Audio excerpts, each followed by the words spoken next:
같이 다시 읽을게요. 역대하 13장 6절 7절 같이 읽겠습니다. 다윗의 아들 솔로몬의 신하 느바의 아들 여호와이라.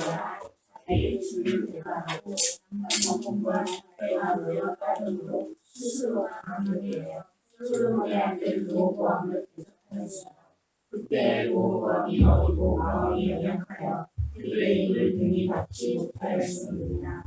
네, 기도하시겠습니다. 주님 감사합니다. 저희를 이 자리에 불러주시는 감사합니다. 주님의 말씀을 듣겠습니다. 주님만 말씀하십시오. 예수님 이름으로 기도드렸습니다. 네. 아멘. 안녕하세요. 안녕하세요. 네. 저기 우리 소정이 이모님 아시죠? 소정이 이모님. 네. 박수. 오늘 말씀은 역대하 13장의 말씀을 나눌 건데, 이게 사실 제가 케냐에서 요새 북이스라엘의 왕들이라는 제목으로 시리즈 설교를 하고 있거든요. 그래서 여러 번인가? 몇 번을 했죠? 20몇 번을 했던 것 같아요. 그죠? 6번인가? 그랬던 것 같아요. 근데 그것의 연장선상에 있는 말씀인데, 저희가 역대 지금 13장을 말씀을 볼 텐데, 여러분한테 열왕기 상 14장을 한번 더 부탁드릴게요. 열왕기 상입니다.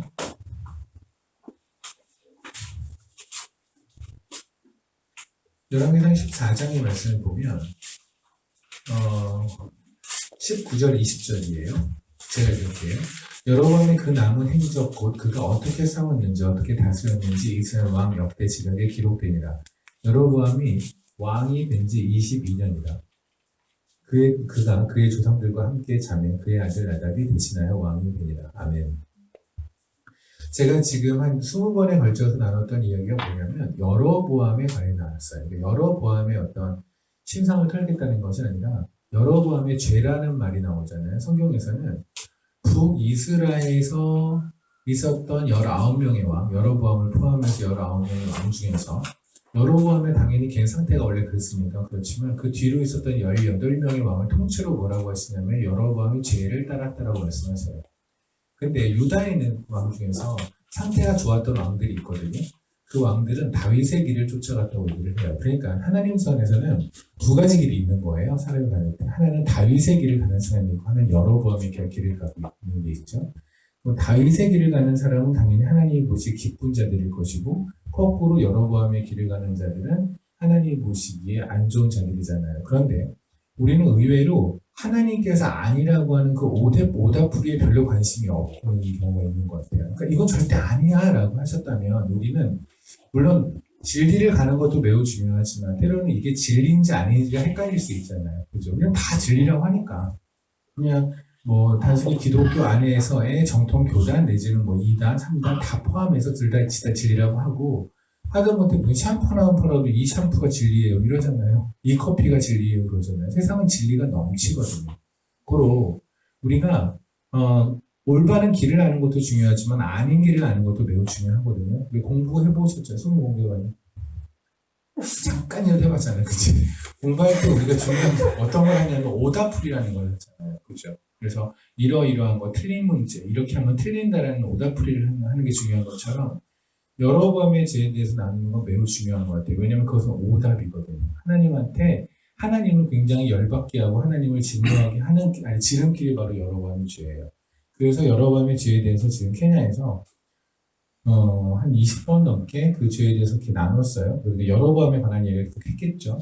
그러고 나서 이제 순서대로 본다면 열왕기상 14장에 19절 20절을 할 차례였어요. 그게 아마 북이스라엘 왕들이라는 제목으로 한 시리즈 설교 중에서 27번째가 8번째가 그랬을 것 같아요.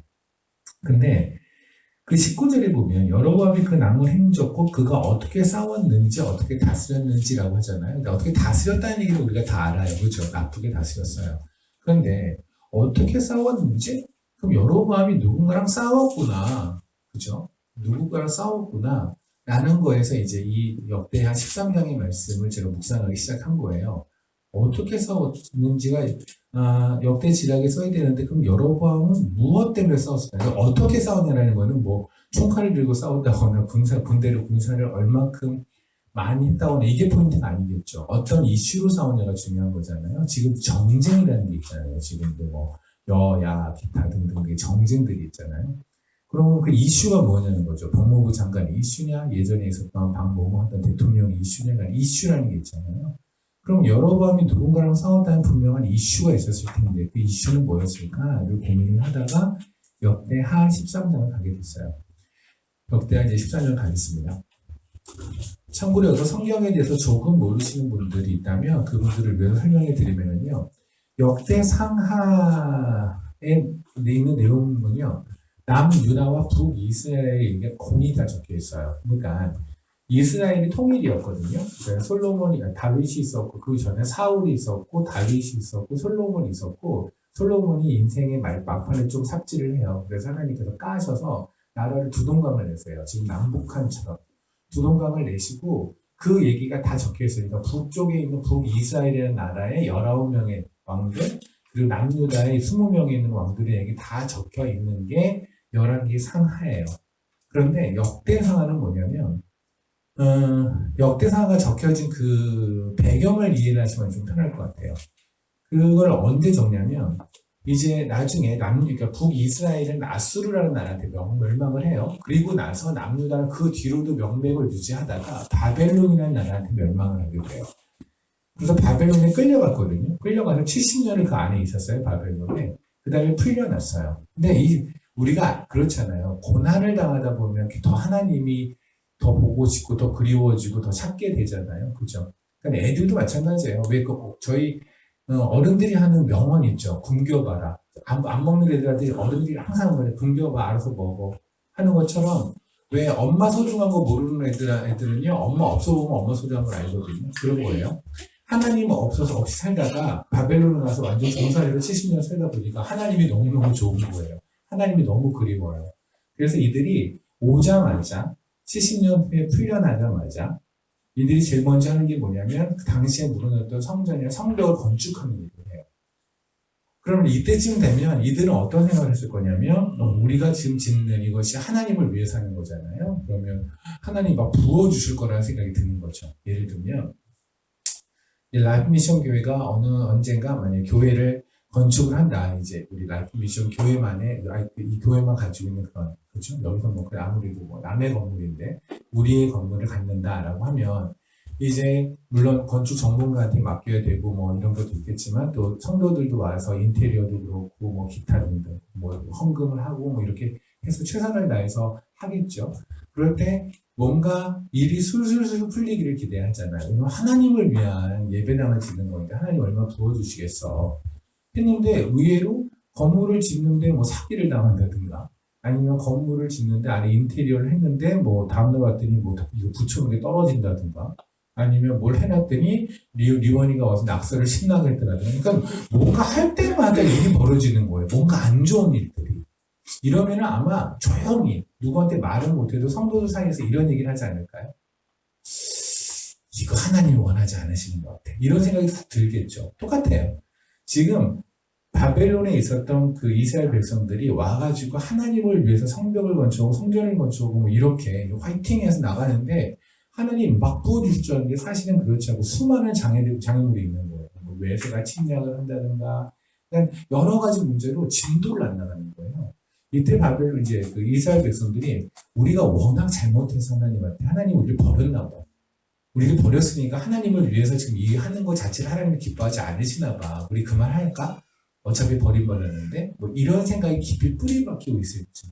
예, 에스라가 이 역대 상하를 써요. 그래서 역대 상하 1장을 보실래요?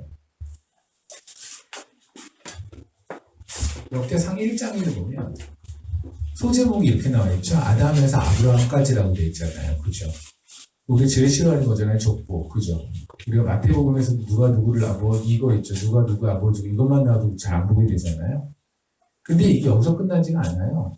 1장에 보면 아담에서 아브라함까지 1장 28절 위에 보면 이스마엘의 세계라는 거는 이스마엘의 자손에 대한 얘기를 하겠다는 거고요. 그리고 4절 3절에 보면 에돔 땅을 다스리는 왕들 그리고 2장 보시래요. 2장에 좀 소제목을 보는 거예요. 2장의 3절 위에 보면 유다의 자손이라고 되어 있죠. 9절 위에 보면 다윗의 가계 25절에 보면 여라무엘의 자손이라고 되어 있고요. 3장에는 다윗의 또 아들과 딸 되어 있고요. 그죠? 지금 언뜻만 봐도 그냥 넘겨보세요. 6장까지. 6장까지 넘기면 전부 다 사람 이름밖에 안 됐잖아요. 7장에도 그렇죠. 그죠? 그러니까 8장까지 다 포함해갖고 족보에 관한 이야기예요. 그래서 아마 여러분들, 전 장담하거든요. 여러분들은 역대상 1장에서 8장까지 읽은 적이 없으실 거예요. 이건 그거죠. 이건 내가 읽는 게 아니야. 이건 내 파트가 아니라 목사님 파트야. 이것도 어차피 뭐 모르는 사람의 이야기밖에 아니고 이름만 나열되어 있으니까. 근데 봅시다. 저도 이제 책을 2권을 썼었지만 책을 쓸 때 가장 중요한 거는 처음이에요. 맞죠? 처음이 얼만큼 임팩트 있냐. 영화에서도 그러잖아요. 얼만큼 처음에가 임팩트 있냐에 따라서 그 영화를 볼 수도 있고 안 볼 수도 있죠. 그죠? 첫 장면은 매우 중요하거든요. 그런 것처럼 성경도 마찬가지로 첫 장면이 굉장히 중요해요. 그래야지 사람들이 볼 거 아닙니까? 근데 지금 첫 장면이 매우 로링한 얘기가 있는 거예요. 너무너무 지루한 족보 얘기가 1장부터 8장까지 있으면 사람들은 안 읽겠죠. 그런데 의외로 이 바벨론에서 풀려나가지고 지금 낙담해 있는 이 백성들은요, 이 족보를 딱 보자마자 눈물을 빵 터뜨리면서 용기와 희망을 얻고 다시 성벽을 건축하기 시작해요. 왜 그런지 아세요? 본인들은 버림받았다고 생각했잖아요. 맞죠? 그러니까 이렇게 우리가 하나님의 일을 하는데 다 방해밖에 없잖아 라고 했는데, 역대상 1장에 뭐라고 하냐면 아담부터 아브라함까지 말씀에서 뭐였냐면 니네가 바로 하나님이 선택한 그 자손의 그 명맥에 있는 자손이야. 아브라함 내가 선택했잖아. 그치? 그리고 그 뒤에 있는 모세 모든 사람을 내가 다 선택했잖아. 그리고 너희들은 그 자손이잖아. 그치? 니네가 바로 야곱의 자손이 아니냐. 야곱의 할아버지가 아브라함 아니냐. 아브라함이 저 위에가 내가 이 땅에 처음으로 만든 그 아이 아담 아니냐. 내가 선택하고 내가 만들어낸 자손, 그 피를 따라서 이런 게 니네들이야. 그런데 내가 니네를 잊을 리가 있니? 아브라함이 실수 안 했니? 야곱이 실수 안 했니? 이삭이 실수 안 했니? 누구나 실수하잖아. 누구나 실수하는데 내가 그럼에도 불구하고 내가 그들의 아버지가 되기를 포기한 적이 없잖아. 그죠?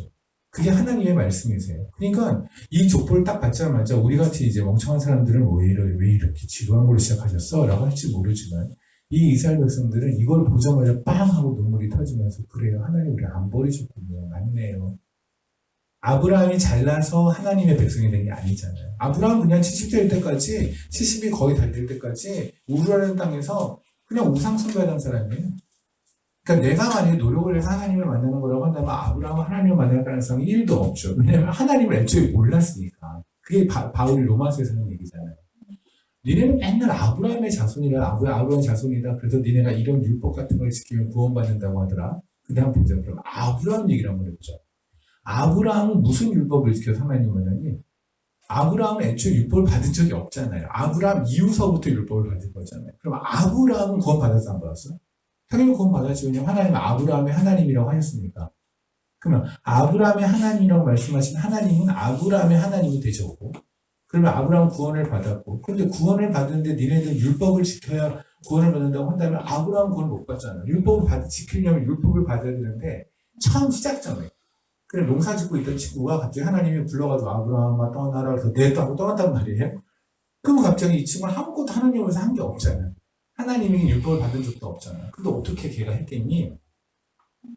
그러니까 하나님 내가 너희를 선택하는 건 니네 쪽에서 뭘 해서가 아니라 너와 내가 나는 이만큼 하고 너는 이만큼 하는 콜라보를 해서가 아니라 나의 일방적인 선택에 의한 거야. 그래서 내 일방적인 선택은 취소되지 않아. 왜냐하면 니네가 잘나서가 아니라 내가 완벽해서. 그게 바로 선택이라는 거예요. 다시 말하면 이런 거죠.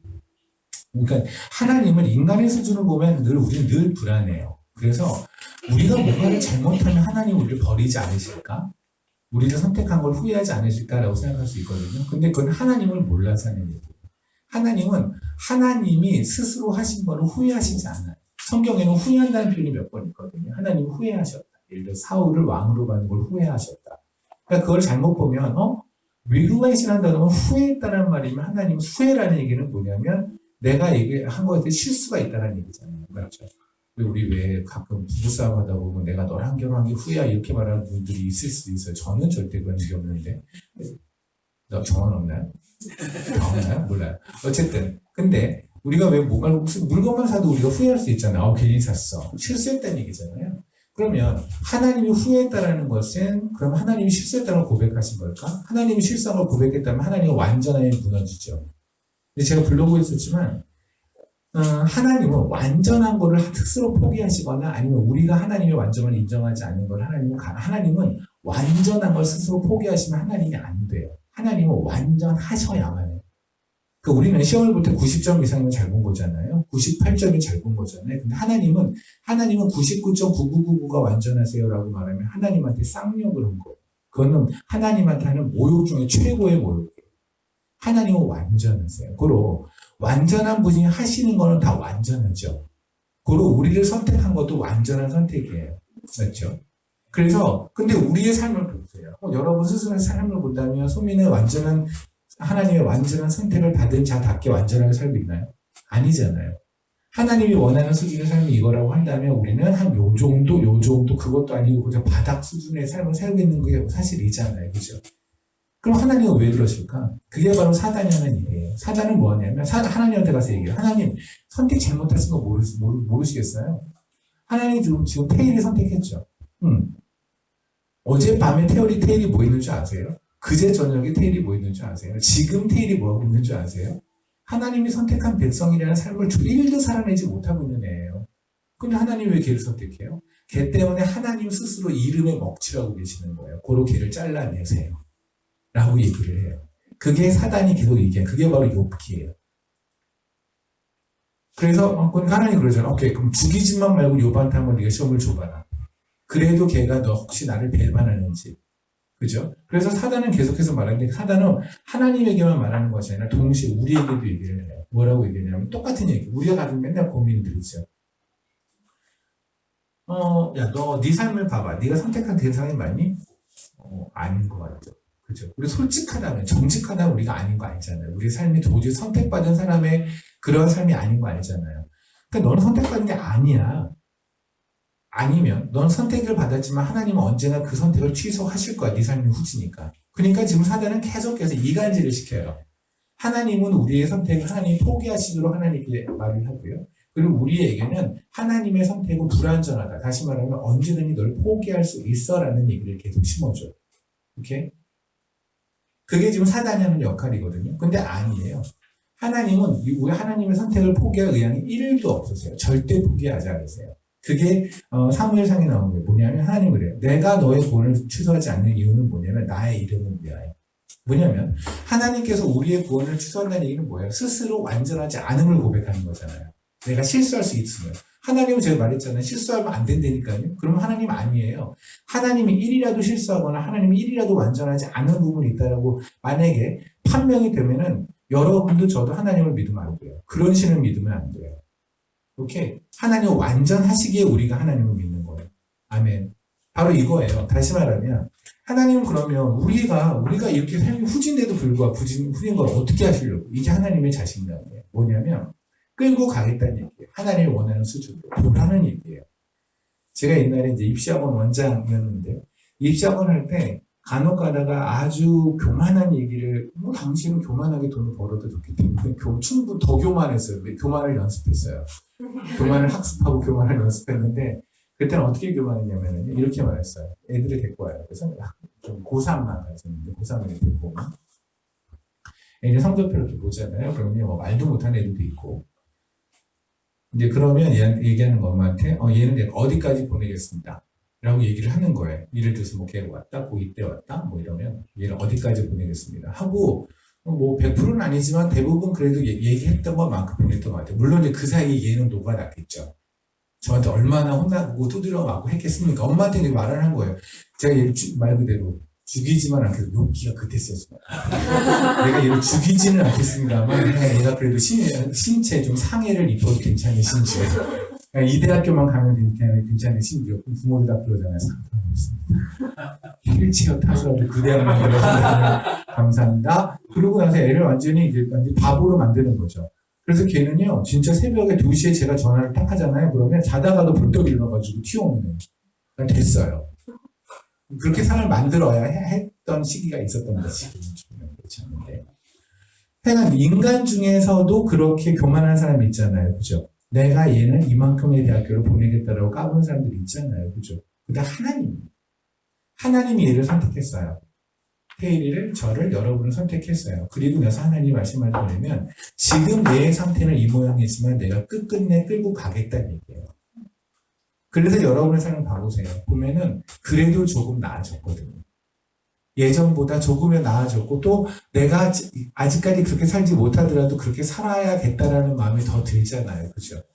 우리가 더 많은 회개가 있다는 얘기는 뭐냐면 그만큼 우리 마음속에 더러운 것을 보는 눈이 생겼다는 거예요. 예전에 그만큼 더럽다는 걸 몰랐거든요. 근데 이제는 알잖아요. 그죠? 안다는 건 뭐예요? 그만큼 깨끗한 수준을 알았기 때문에 더러운 걸 더 많이 보게 되는 거거든요. 하나님은 알아가니 내가 더 후져요. 그래서 하나님 앞에 더 의지하고 하나님 우리를 끌고 가도록 하시는 거예요. 아멘. 보세요. 우리가 애초부터 상태가 좋은 사람이었다. 예를 들어서 우리가 어떤 법도 잘 지키고 말씀도 잘 지키고 이래가지고 했다라고 한다면 100% 하나님만 찬양받고 하나님만 공로가 될 수가 없죠. 그죠? 제가 예전에 광성고등학교에서 아이사키 하던 애를 걔를 고등학교 1학년, 걔가 고등학교 2학년 때 걔가 심각하게 다쳐가지고 운동을 더 이상 못하게 돼서 저한테 온 거예요. 대학교를 가긴 가야 되니까. 근데 뭐 아시잖아요. 뭐 중학교 때부터 초등학교 때부터 스케이트만 타던 애니까 얘가 몸만 이러지 머리는 완전히 머리에도 스케이트밖에 안 들어있어요. 얘는 머리도 그냥 얼음이에요. 얼음. 아무것도 안 들어있는 애예요. 얘를 대학교를 보내야 되는 거예요. 대학교를 보냈어요. 그래서 원하는 대학교 원하는 과를 보냈어요. 근데 그러고 나서는 모든 영광은 제가 다 취할 수밖에 없죠. 지가 뭐를 해서 내가 다 가르쳤지. 왜냐면 걔는 애초에 무였어요. 아무것도 없는데 제가 다 쓴 거거든요. 그렇죠? 하나님이 워낙 그래요. 하나님은 우리의 삶을 이끌면서 하나님만 영광을 취하기를 원하세요. 그래서 어찌 보면 하나님은 상태가 안 좋은 애들만 고르시는 것 같아요. 보면 그러잖아요. 교회 안 다니는 애들이 더 나은 것 같아요. 그들의 삶이. 그들은 더 착하고 그들은 더 사람들을 위하고 그들은 더 똑똑하고 뭔가 교회를 안 다니는 사람들의 삶이 더 나은 것 같고 막상 나는 보면 세상에서 좀 쩌리 같고 세상에 좀 별로 같고 그리고 내가 혼자 나의 삶을 알잖아요. 누구도 모르는 나만의 나의 죄를 알잖아. 그런 걸 본다면 과연 이런 죄를 그들은 지을까? 상상이나 할까? 이건 나만 짓는 죄 아니야? 세상에 나 혼자만 음란한 거 아니야? 난 세상에 가장 음란한 인간 아니야? 근데 내가 선택됐단 말이야? 선택된 사람이 이 정도야? 저는 여러분이 제가 그래서 우리가 선택된 사람이에요. 왜냐하면 우리의 삶을 이끌어 가시면 영광은 하나님만 받으세요. 아멘. 우리가 영광을 취할 게 없잖아요. 우리가 우리를 알잖아요. 우리가 얼마나 못됐고, 얼마나 음란하고, 얼마나 더럽고, 얼마나 세상을 사랑하는지 우리는 다 알잖아요. 맞죠? 이런 우리가 하나님이 원하는 삶을 조금이라도 살아낸다면 이건 하나님이 하신 거예요. 아멘. 하나님은 그 영광을 취하시기 위해서 선택한 자의 삶을 끝까지 이끌어 가세요. 아멘. 바로 이거에 대해서 하나님께서 역대상의 족보를 통해서 말을 한 거예요, 백성들에게. 그러니까 저는 지금 이게 길게 얘기했지만 그 성경을 매우 잘 알고 그리고 하나님을 너무너무 사랑하는 그 이스라엘 백성들은 딱 하나 아브라함서부터 시작하는 족보를 보자마자 그냥 완전히 깨진 거죠. 그렇구나. 아브라함이 뭐를 잘해서 태어난 게 아니잖아. 하나님이 지으신 거잖아요, 흙으로. 맞죠? 아니, 아담이요. 아브라함이 뭘 잘해서 하나님께 선택된 게 아니잖아요. 하나님이 그냥 부르신 거잖아요. 그죠? 우리 목사님이 설교 자주 하시는 사마리아 여행. 사마리아 여행이 뭐였어요? 그냥 우물가에 물 들어갔다가 예수님이 찾아오신 거잖아요. 사마리아 여행은 한 게 1도 없어요. 그런데 하나님께 부름을 받은 거잖아요. 그죠? 그렇게 하나님이 부르셨는데 그 너희를 부른 하나님은 누구냐면 단 한 번도 너희를 포기한 적이 없고 잊은 적이 없고 앞으로도 포기할 의상이 1도 없는 분이라는 거예요. 그걸 역대상을 통해서 족보 1장부터 8장까지 딱 던져주니까 사람들은 빵 하고 넘어졌겠죠. 우리 다 포기하려고 그랬는데 하나님 우리 버린 적을 포기하려고 그랬는데 그러시지 않았구나. 다시 화이팅하자. 그러면서 다시 예루살렘 성벽과 성전을 지키기 시작해요. 그러니까 역대상하에 읽는 대상, 그 독자는 누구냐면 바벨론에 끌려갔다 돌아온 사람들이잖아요. 근데 바벨론에 끌려갔다는 사람들은 남유다 사람들이거든요. 북이스라엘 그 전에 없어졌고. 이해되세요? 그러면 남유다 사람들한테 굳이 북이스라엘의 왕들을 말할 필요는 없죠. 지금 현재 곽희분이라는 작가는 남쪽에 있는 남한, 대한민국 남한 쪽에 있는 사람들에게 글을 쓰고 싶은 거예요. 그렇다면 제가 굳이 김일성, 김정일, 이런 사람들의 얘기를 쓸 필요는 없잖아요. 모란봉 이야기 이런 거 쓸 필요 없잖아요. 모란봉이 뭔지도 모르는 사람들한테. 맞죠? 그럼 저는 당연히 이 나라 대통령과 이 나라 무엇의 얘기를 쓰게 될 거예요. 그렇죠? 똑같아요. 지금 남유다에 있는 사람들에게 바벨론에 끌려가다 돌아온 사람들에게 그들을 인커리지 시키고 그들을 인스파이어 시키기 위해서 당연히 이쪽의 역사가 필요하죠. 그래서 역대 상하에는 남유다의 이야기가 있어요. 그러니까 여러분이 그러니까 열왕기 상하를 보다가요. 열왕기 상에는 남유다 북이스라엘 같이 있잖아요. 그러다 보니까 어떻게 해요? 아무래도 얘기들이 짧죠. 왜냐면 여러 명을 다뤄야 되니까. 근데 남유다에 있는 왕이 혹시 열왕기 상하, 역대 죄송합니다. 열왕기 상하, 열왕기 상하에서 남유다의 왕에 관한 얘기가 나는데 이걸 좀 더 자세히 알고 싶다라고 한다면 역대 상하로 가면 자세한 이야기가 나와요. 예를 들어 솔로몬 이야기 있잖아요. 솔로몬도 역대 상에 있는 솔로몬보다 역대 하에 있는 솔로몬이 열왕기 상에 있는 솔로몬보다 역대 하에 있는 솔로몬이 훨씬 더 길게 나와 있어요. 이해되십니까? 오케이. 그래서 저는 지금 여러분에게 뭘 할 거냐면, 우리가 지금 제가 이제 얘기를 이렇게 꺼냈잖아요. 저는 여로보암의 죄에 대해서 굉장히 많이 깊이 묵상하고 싶었고, 그래서 여태까지 나눠왔다라고 얘기를 말씀드렸고, 그리고 그 순서는 그 다음 순서가 뭐냐면, 이제 여로보암이 죽었다는 얘기를 하는데, 근데 그 죽었다는 이야기에서 뭐가 적혀 있었냐면, 여로보암이 여러 번 싸웠다. 어떻게 싸웠다라는 얘기가 있었다. 그럼 당연히 여로보암이 싸우려면 누군가랑 싸웠을 거 아니겠어요? 그죠? 근데 여로보암이 다른 나라랑 싸운 거, 예를 들면 뭐 다른 나라 옆에 있는 그 나라랑 싸운 건 저는 그렇게 관심이 없었고, 저의 관심이 뭐냐면 혹시 여로보암이 싸운 나라 중에 남유다 쪽, 그러니까 북이스라엘 여로보암이 남유다랑 싸운 그것이 있었나라는 게 저의 관심사였고, 그리고 봤더니 아니나 다를까 르호보암으로 싸웠고 르호보암의 아들인 아비야하고 싸웠어요. 이렇게? 그런데 그럼 그 르호보암이나 그 르호보암이라는 왕에 대해서 이제 지금 여러분이 아실 테니까 일단 넘어갈게요. 근데 르호보암의 아들의 이름이 아비암인데 아비암하고 여로보암이 싸운 적이 있었거든요. 그렇다면 다시 말씀드리지만 아비암이라는 사람은 남유다 쪽이잖아요. 그죠? 그럼 남유다의 이야기니까 자연스럽게 열왕기 상하보다는 역대 상하로 가는 것이 조금 더 자세한 이야기가 적혀 있겠죠. 이해되십니까? 오케이. 그래서 역대 하 13장으로 본 거예요. 좀 덥잖아요. 정말 덥다.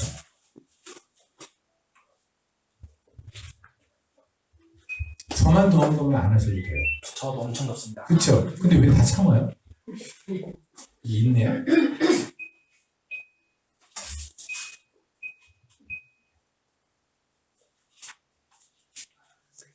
볼게요. 그러면 역대하 13장에 다시 볼게요.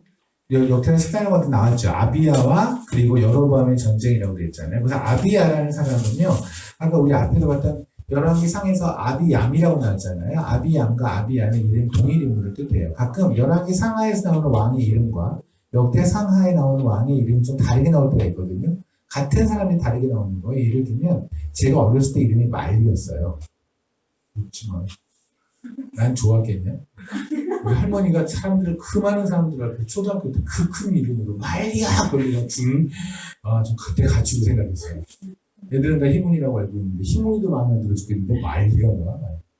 그러니까 전 그래서 집에서 저를 어떤 시골 분들은 지금도 말리라고 알고 계시나요? 물론 그런 분들은 지금 다 돌아가셔서 자연스럽게 다 돌아가서 이제 말리라는 사실 알고 있는 분은 몇 명 안 살아남았어요. 좀만 있으면 다 없어질 것 같아요. 근데 어쨌든 간에 아비암과 아비야는 같은 인물이에요.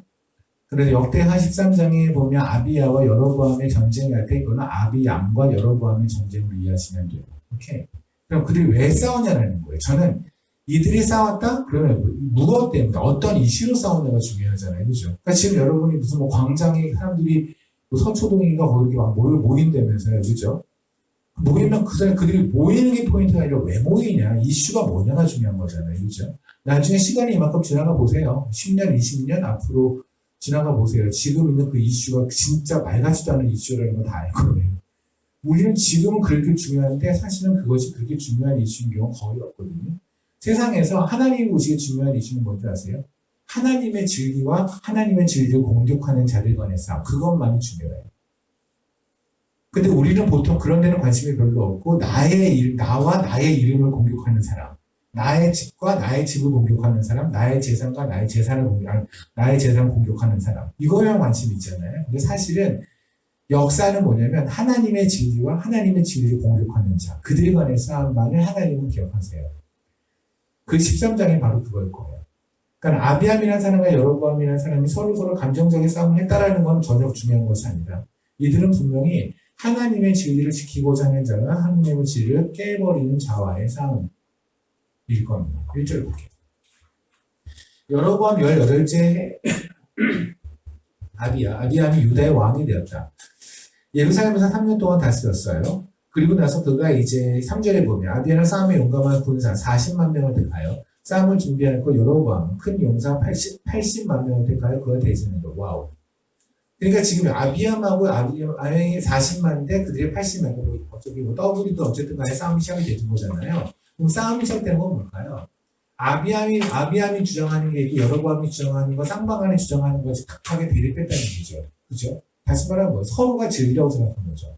맞잖아요. 지금 서초동에 모이는 사람들이 뭐예요? 양쪽 다 진리라고 생각하니까 싸우는 거예요. 맞죠? 4절. 아비야가 에브라임 산중 스마라임 산 위에 서서 이르되 여로보암과 이스라엘 무리들아 들으라. 이제 지금 아비야가 말하는 거예요. 내가 지금 생각하는 진리는 무엇이냐면 하고 여로보암이 이 진리를 왜곡했어? 라고 소리 지르는 거예요. 이스라엘 하나님 여호와께서 소금 언약으로 이스라엘 나라를 영원히 다윗과 그의 자손에게 주신 것을 너희가 알 것 아니냐. 다윗의 아들 솔로몬의 신하 느밧의 아들 여로보암이 일어나 자기의 주를 배반하고 남복과 잡배가 모여 따르므로 스스로 강하게 되어 솔로몬의 아들 르호보암을 대적하였으나 그때 르호보암이 어리고 마음이 연약하여 그들의 이름을 능히 막지 못하였느니라. 아멘. 지금 보세요. 아비야라는 왕이 절 봐주시면 돼요. 아비암이라는 사람이 이 왕이 여로보암하고 지금 전쟁을 하는데 전쟁을 다른 것이 아니라 너희가 하나님의 소금 언약을 깨버리고 네가 하나님을 버리고 저 위로 올라갔기 때문에 내가 너랑 싸우겠다는 얘기예요. 맞죠? 그런데 하나 좀 재밌는 얘기가 있어요. 7절에 남봉꾼과 잡배라고 되어 있잖아요. 그렇죠? 그래도 남봉꾼 그러면 막 그냥 여자를 많이 밝히고 뭐 이런 것도 남봉꾼이라고 하지 않나? 제가 알고 있는 상식으로는 그런데요. 그럼 지금 남봉꾼 여로보암이 여자를 많이 밝혔기 때문에 지금 전쟁을 한다? 잡배들이 많이 갔기 때문에 전쟁은 좀 이상하지 않아요? 여러분 기억해 보세요. 성경은 동화책이 아니에요. 동화책이 아니라는 건 실질적인 사람들의 이야기라는 얘기예요. 맞죠? 그러면 만약에 하연이가 군인이에요. 이 나라 군인인데 제가 대통령이에요. 제가 대통령이 여러분들에게 여러분 목숨을 걸어야 되는 거잖아요. 근데 목숨을 걸어야 되는 이유가 뭐냐면 내가 이 사람을 무지하게 싫어하고 이 사람을 죽이고자 내가 좀 전쟁을 일할 건데 이유가 뭐냐면 이 사람은 여자가 많아. 이 사람이 여자가 많고 이 사람이 여러 여자랑 잠을 잔다라는 것 때문에 당신이 목숨을 걸고 전쟁할 필요는 없는 거잖아요. 그렇지 않아요?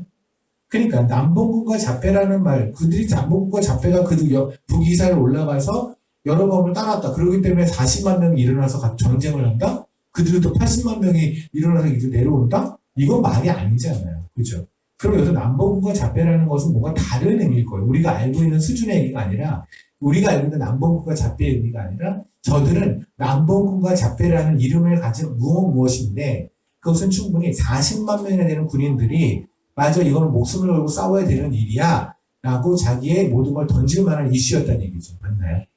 오케이. 그럼 여기서 말하는 남봉군과 잡배라는 건 우리가 알고 있는 수준의 남봉군과 잡배가 아닐 거예요. 그렇죠? 그래서 여러분 혹시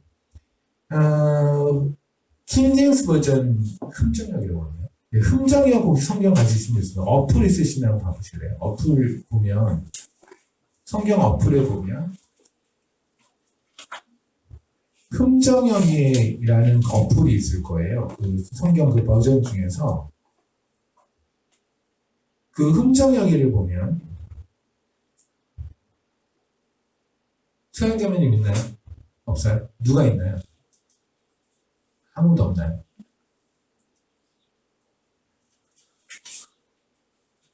아무도 없나요?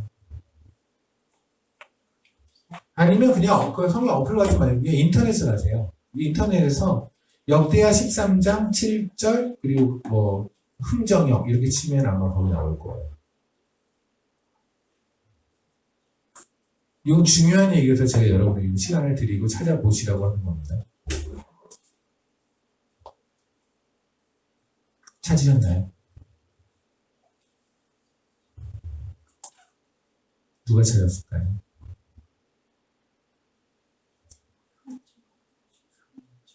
흠정,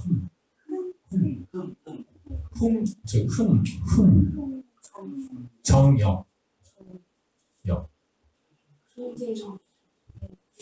13장.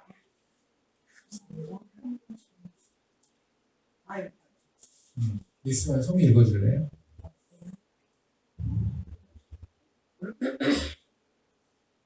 (13장 7절) 어때요? (13장 7절)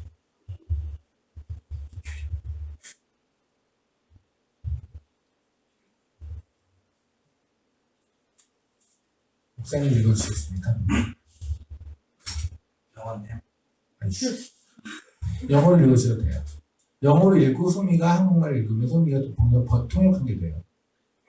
And there are gathered unto him vain men, the children of Belial, that have strengthened themselves against Rehoboam, the son of Solomon.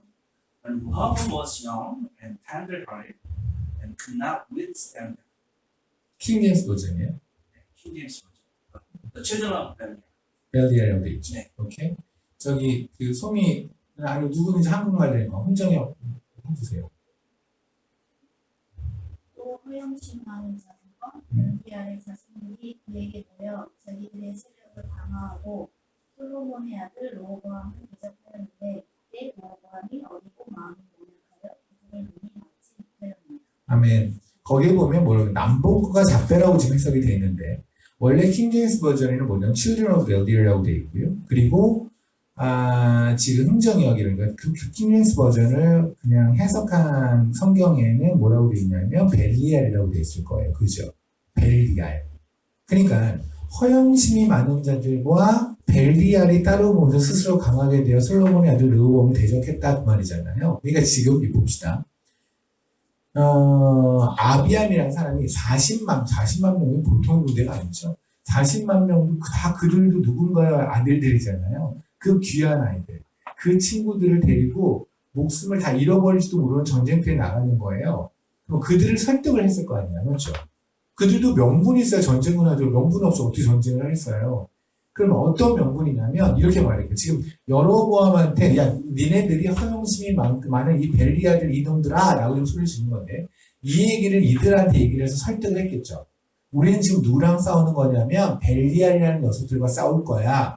오케이? 그럼 너 동의하니? 이 전쟁에 목숨 걸고 싸울 거 전 동의하니? 그랬더니 사람들이 우와 하고 네 그랬으니까 전쟁이 좀 붙는 거잖아요. 그죠? 포인트는 벨리알이에요. 벨리알이 뭔데?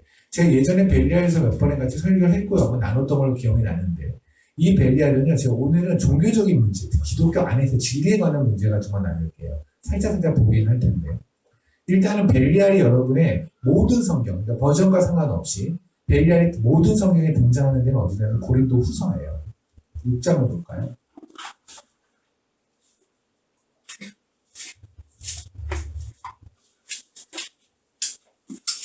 고린도후서 6장을 보면 14절서부터 소제목이 우리는 살아계신 하나님의 성전이라고 되어 있습니다. 14절 볼게요.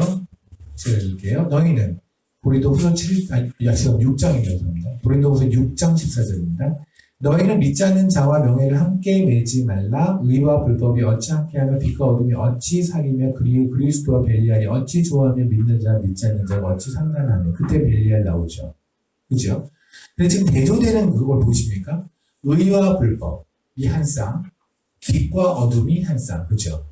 그리스도와 벨리알이 한 쌍, 그죠? 그리고 믿는 자와 믿지 않는 자가 한 쌍, 이렇게 되죠. 이렇게 그럼 봅시다. 절 보세요. 지금 이 순서를 이거 되게 굉장히 중요해요. 이거를 가지고 믿지 않는 자가 결혼하면 안 된다라는 거 성경적인 이 구절을 쓰면 안 돼요. 그거는 전혀 그 구절이 아니에요. 이 구절. 이 구절은 뭐냐면 보세요. 지금 고린도 후서라는 책을 받는 사람들은 누굴까요? 다 교회 안에 있는 사람들이죠. 맞죠? 교회 안에 있는 사람들에게 지금 뭐라고 말하는 거냐면 의와 불법이 있어. 이 안에 교회 안에는 의와 불법이 있어. 그리고 빛과 어둠이 있고 그리스도와 그리고 벨리알이 있고 믿는 자와 믿지 않는 자가 있는 거예요. 이해되십니까? 여러분이 다 인정하시겠지만 교회 안에 있는 사람이라고 다 믿는 자는 아니잖아요. 맞죠? 교회 안에 있는 믿지 않는 자가 누구냐면 불법을 따르는 자고 그가 어둠에 있는 자고 그리고 그는 벨리알. 이해되십니까? 그러니까 지금 그리스도와 근데 빛과 어둠은 이렇게 대조될 만하죠. 빛과 어둠이니까. 의와 불법도 대조될 만하죠. 믿는 자와 믿지 않는 자도 대조될 만하죠. 그러면 그리스도와 벨리알이라고 한다면 그리스도는 영이시잖아요. 그죠? 하나님은 영이시라. 그렇다면 벨리알이 눈에 보이지 않는 뭔가여야 되죠. 그래야 지금 대조가 맞는 거잖아요. 그죠? 그럼 벨리알은 뭘 말하는데? 벨리알은 사단의 이름이에요. 근데 저는 성경에서 매우 잘못한 게 뭐냐면 성경을 번역하는 과정에서 매우 잘못한 게 뭐냐면 성경에서 벨리알이라는 성경을 이 단어를 다 빼버린 거예요. 성경에는 사실은 킹제임스 버전에 벨리알이라는 단어가 많이 나와요. 특히 구약에 많이 나오거든요. 그런데 벨리알을 다 빼버리고 다 쓸모없는 녀석들. 여기 있는 것처럼 잡배, 불량배 뭐 이런 식으로 해석을 해놨거든요. 그래서 사람들 그냥 별거 아니고 더 넘어가는데 사실 이건 매우 중요한 얘기는 고린도 후서에 보세요. 이것을 기억할 게 이겁니다. 여러분이 지금 고린도 교회에 있는 성도들이라고 칩시다. 여러분은 바울한테서 여기 있는 이거 꼭 이거 다시 읽어볼게요. 들었지만 다시 읽어볼게요. 어쨌든 바울에게서 이 편지를 받았어요. 편지를 이제 읽는 거예요. 앞에 대표자가 읽었겠죠. 읽으면서 여러분 이 안에는 누가 있을 거냐면 다 의에 속해 있다고 착각하시지만 사실 이 안에서 불의를 쫓아가는 사람도 있을 겁니다. 이 안에는 어둠에 속해 있는 사람도 있을 것입니다. 이 안에는 믿지 않는 사람도 있을 것입니다. 물론 본인은 믿는다고 착각하겠지만 그리고 이 안에는 벨리알에 속해 있는 사람도 있을 겁니다. 누구는 그리스도에게 속해 있지만 이렇게 그러면 이때 이 얘기를 사람들은 알았을까요? 몰랐을까요? 알았죠. 알아야 편지가 되지. 만약에 제가 편지를 보냈는데 여러분들이 여기 지금 라이프 미션 같은 경우에는 이번에 많은 분들이 케냐로 오셔서 제가 뭐 케냐에서 덤핑 사이트 얘기를 하든 뭐 캘리피 얘기를 우리 또 죽음의 추억, 그렇죠? 사람의 추억, 부활의 추억 있는 그 캘리피 같은 경우는 캘리피 얘기만 해도 알고 뭐 소미 같은 경우에 더 오래 있었으니까 뭐 여러 가지 이야기를 다 알잖아요, 그죠? 그죠? 그러니까 제가 그렇게 말을 해야 그 편지가 말이 되는 거지. 여러분이 전혀 알지도 못하는 동네 이름을 제가 막 느닷없이 꺼내면 이건 암호죠. 편지를 그렇게 쓰면 안 되는 거예요, 맞죠? 그러니까 다시 말하면 그리스도와 벨리알이라는 얘기를 대조를 했을 때 이 편지를 읽는 당시 초대교회에 있는 사람들은 벨리알이 누군지를 알았을 거란 말입니다. 그런데 21세기 성도들은 모르는 거예요. 왠지 아세요? 벨리알이 없애버렸거든요, 성경에서. 성경에서 이 벨리알의 존재를 사라져버리게 하니까 사람들은 벨리알이 누군지 모르고 별로 관심이 없는 거예요. 근데 지금 우리가 아비야라는 사람이 아비야라는 왕이 여로보암에게 전쟁을 선포하면서 니네가 바로 벨리알의 자식들이야 라고 지금 얘기를 했단 말입니다. 그러니까 사단의 자식들이야 이런 거잖아요. 근데 이 벨리알이라는 존재가 어떤 존재냐면 이 벨리알은 보통의 그러니까 벨리알을 왜 그리스도와 대조를 시킬 만큼이냐면 사실은 하나님께서는 밖에서 오는 사단은 그렇게 할 이슈가 아니에요. 하나님께 예를 들면 이런 거죠. 마약을 하는 사람은요, 물론 그런 사람들 다 구제해 줘야 되고 도와드리고 해야 되지만 마약을 하는 사람들을 보면서 이 사람은 그리스도인일지도 몰라라는 생각을 하는 사람은 거의 없죠. 그렇잖아요. 예를 들어서 어느 사창가를 드나드는 어떤 남자를 보면서 저 사람은 그리스도인일 거야. 아니 본인 스스로도 그렇게 생각하지 않을 것 같아요. 맞죠? 근데 진짜 위험한 사람은 누구냐면 이 안에 있는 사람들이에요. 경건의 모양에 빵빵하게 갖춰진 사람들. 그러니까 술, 담배도 안 해, 도박도 안 해, 주일마다 교회와 금요예배와 수요예배도 헌금도 잘해, 11조도 잘해, 뭐든지 잘해요. 그러니까 너무너무 그냥 옆으로 경건한 사람이에요. 이렇게. 그리고 본인 스스로 경건해. 거기다가 교회에서 집사의 직분이나 장로나 권사의 직분, 때로 그 사람이 목사일 수도 있고, 선교사일 수도 있을 거예요. 그럼 본인이 지금 어디에 속해 있는지 모르는 거잖아요. 그죠? 근데 그런 사람들이 소위 삶이 굉장히 그렇게 경건한 사람들은요, 그 사람이 무슨 말을 하든 간에 사람들이 그 말을 믿어주거든요. 제가 틀린 교리를 말하더라도 제 삶이 좀 사람들이 보기에 괜찮다고 믿어준다는 말입니다. 그게 진짜 위험한 거기선자거든요. 대놓고 제 삶이 이상하다고 칩시다. 제가 대놓고 마약하고 술 먹고 막 여기서 말씀 전하는데 술 냄새가 팔팔 풍겨요. 그러면 여러분들은 제가 무슨 말을 해도 안 믿을 거예요. 그렇죠? 근데 만약에 제 삶이 여러분이 보기에 와 존경스러워 라는 사람이라고 한다면 제가 여기서 무슨 말을 하든 일단 여러분은 믿는 방향으로 생각할 거예요. 근데 만약에 제가 말하는 게 거짓을 얘기한다고 한다면 여러분들이 완전히 산으로 내려가는 거죠. 그렇죠? 이런 사람이 진짜 위험한 거예요. 하나님이 경계하는 사람이 바로 이들이에요. 밖에 있는 스님은 하나님이 경계할 대상이 아니에요. 왜냐면 어차피 스님은 여기 와서 우리한테 부딪히지 못할 거니까. 그렇잖아. 여기서 누가 목탁 돌리고 있으면 어쩔 거예요. 그걸 누가 우리한테 얘기를 듣겠어. 우리 전도의 대상이지. 맞죠? 근데 문제는 뭐냐면 너도 나도 스스로 그리스도인이라고 스스로 생각하고 남들도 생각해 주는 자. 이런 자자가 이런 자. 그런데 그 중에서 하나님한테 속해 있지 않은 자, 그리스도에 속해 있지 않은 자. 이런 자가 바로 하나님한테는 매우 큰 경계의 대상이죠. 그래서 성경에 나오는 거예요. 왜 성경에 보면 바리새인과 서기관을 엄청 꾸짖죠. 구역에 보면 선지자가 막 사람들 꾸짖죠. 근데 그럼 여러분이 뭐 세상을 향해 꾸짖는 거죠? 천만이 아니에요. 세상 사람들은 이 성경을 안 읽어요. 그래서 이 안에서 아무리 꾸짖어봤자 밖에서 몰라요. 이해되세요? 근데 이 성경에서 꾸짖음을 받은 사람은 뭐냐면 최소한 성경을 읽는 사람일 거 아니겠습니까? 성경을 읽는데 읽으면서 물론 우리는 모든 말씀에 찔림을 받긴 하지만 이거를 보다 보면 누군가가 보인단 말인데 이 사람이 혹시 내가 여태까지 믿고 따랐던 목사하고 내가 믿고 따랐던 누구인데 내가 여태까지 믿었던 어느 집사인데 사실 이 사람이 사실은 그리스도에 속하지 않은 사람일 수도 있겠네. 뭐 때문에? 그가 술, 담배를 했기 때문에가 아니라 그가 말하고 있는 이 교리가 하나님이 원하는 하나님의 복음이 아니라는 것이 성경으로 드러나면 오케이. 다시 또 뒤집어가면 나는 지금 내 스스로 그리스도라고 생각했는데 말씀을 통해서 보니 내가 지금 알고 있는 교리에 따라서는 그건 구원이 아닌 거야. 내가 알고 있는 복음이 아닌 거네. 이걸 다시 돌이킬 수도 있겠죠. 그러니까 하나님이 경계하는 자는 바로 그런 자예요. 교회 안에 있는 자. 그러니까 벨리알은 어떤 존재냐면 벨리알은 밖에 있는 사단들 있잖아요. 사람들한테 마약 먹이고 뭐 이런 사단이 아니에요. 그 정도 사단은 쉬워요. 제가 예전에 그 케냐에서 이제 그 귀신 쫓아내는 그런 그 기도를 많이 합니다. 그래서 요번에 미국에서 규식이 있잖아요. 규식이 딸이 그 귀신 들린 건 아닌데 그 브릿지웨이 섬기는 규식이라는 친구가 있거든요. 걔가 이제 약간 발작증세가지고 소리를 막 지르거나 약간 좀 되게 거칠고 초등학생인데 학교 가서 애들도 막 때리고 막 그런 여자애들 그런가 봐요. 그래서 요번에 1월 달인가 2월 달에 한 케냐 온대는데 그때 좀 춥기 기도 좀 미쳤구나 그랬어요. 약간 거기서 가는 이제 정말 귀신 들린 사람. 정말 뭐 블로그에 보면 이렇게 보일 거예요. 이렇게 그 기도에서 귀신이 나가고 하는 현장에 전 자주 있었고 기도를 많이 하는 사람이에요. 그러다 보니까 제가 이제 이런 걸 한국에서는 하지도 않고 그다음에 한다는 얘기도 우리끼리 일도 하는 얘기도 어디 가서 하지도 않아요. 이런 얘기 큰 교회 선물하잖아요. 되게 유명해져요. 귀신 선교사로 유명해져요. 그럼 저는 이런 말씀 못 전하고 어디 가면은 말씀도 안 듣다가 귀신 들린 것들만 와가지고 좀비와의 싸움을 해야 되거든요. 피곤하기도 하고 뭐 제 포인트가 그건 아니니까요. 어쨌든. 근데 그들이 좀 그러더라고요. 귀신 쫓아내면 어떻게 하냐고. 귀신은요, 성령이 있는 자가 있으면 귀신은 누구든지 쫓아낼 수 있어요. 귀신 좀 특별한 기도 방법이 있는 거 아니에요. 만약에 그게 그들 중에서 성경에 쓰셨겠죠. 축기 기도 방법 쓰셨겠죠. 뭐 지금 몰라. 쉐!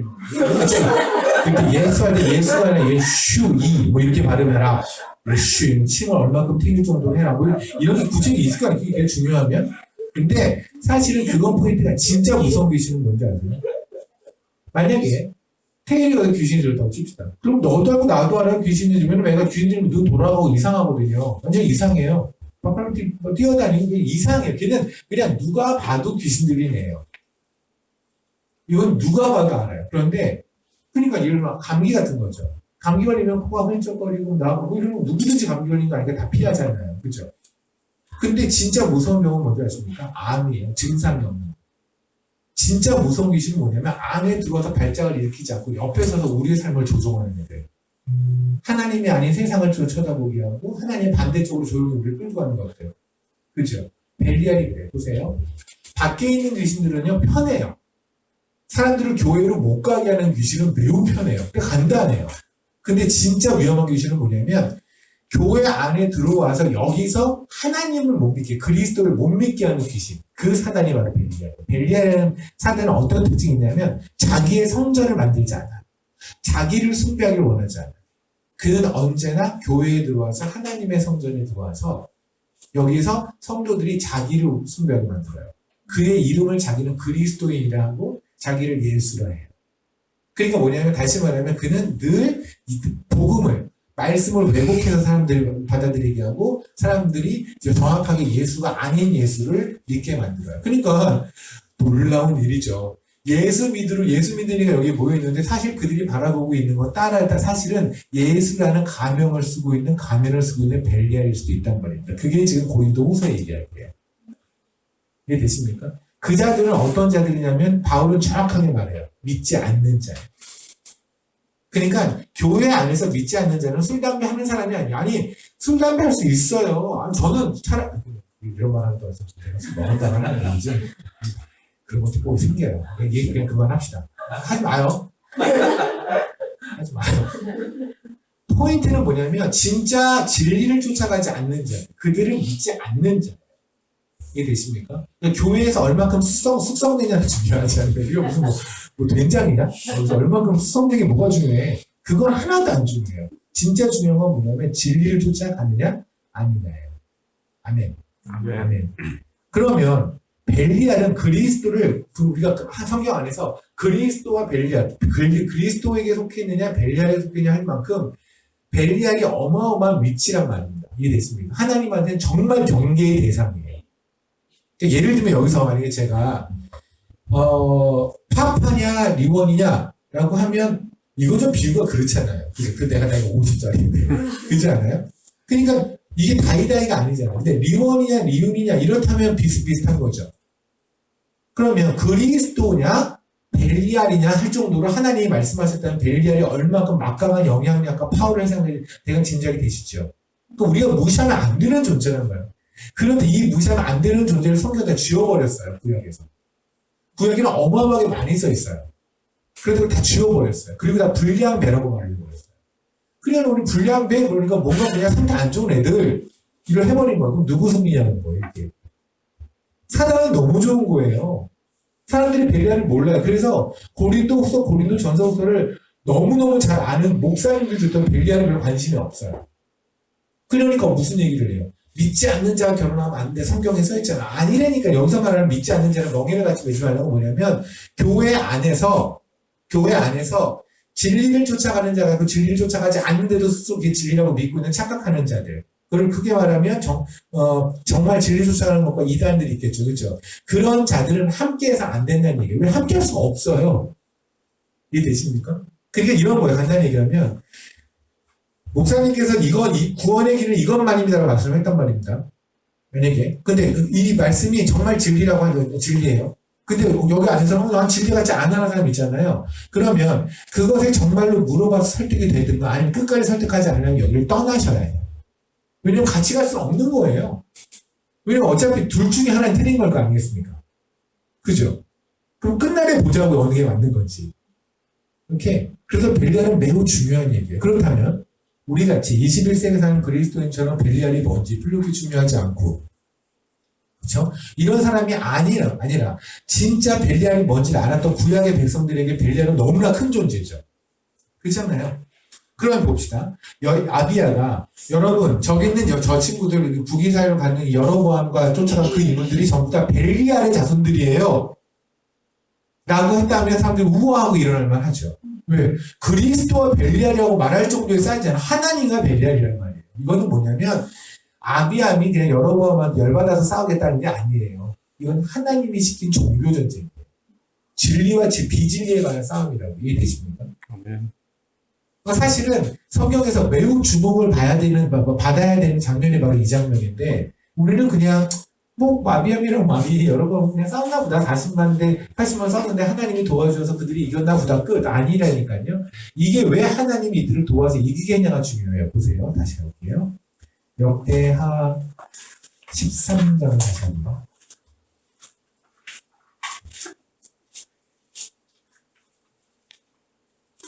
거기서 보세요. 15절. 유다 사람이 소리 지르면 유다 사람이라는 거는 아비암 쪽을 말하죠.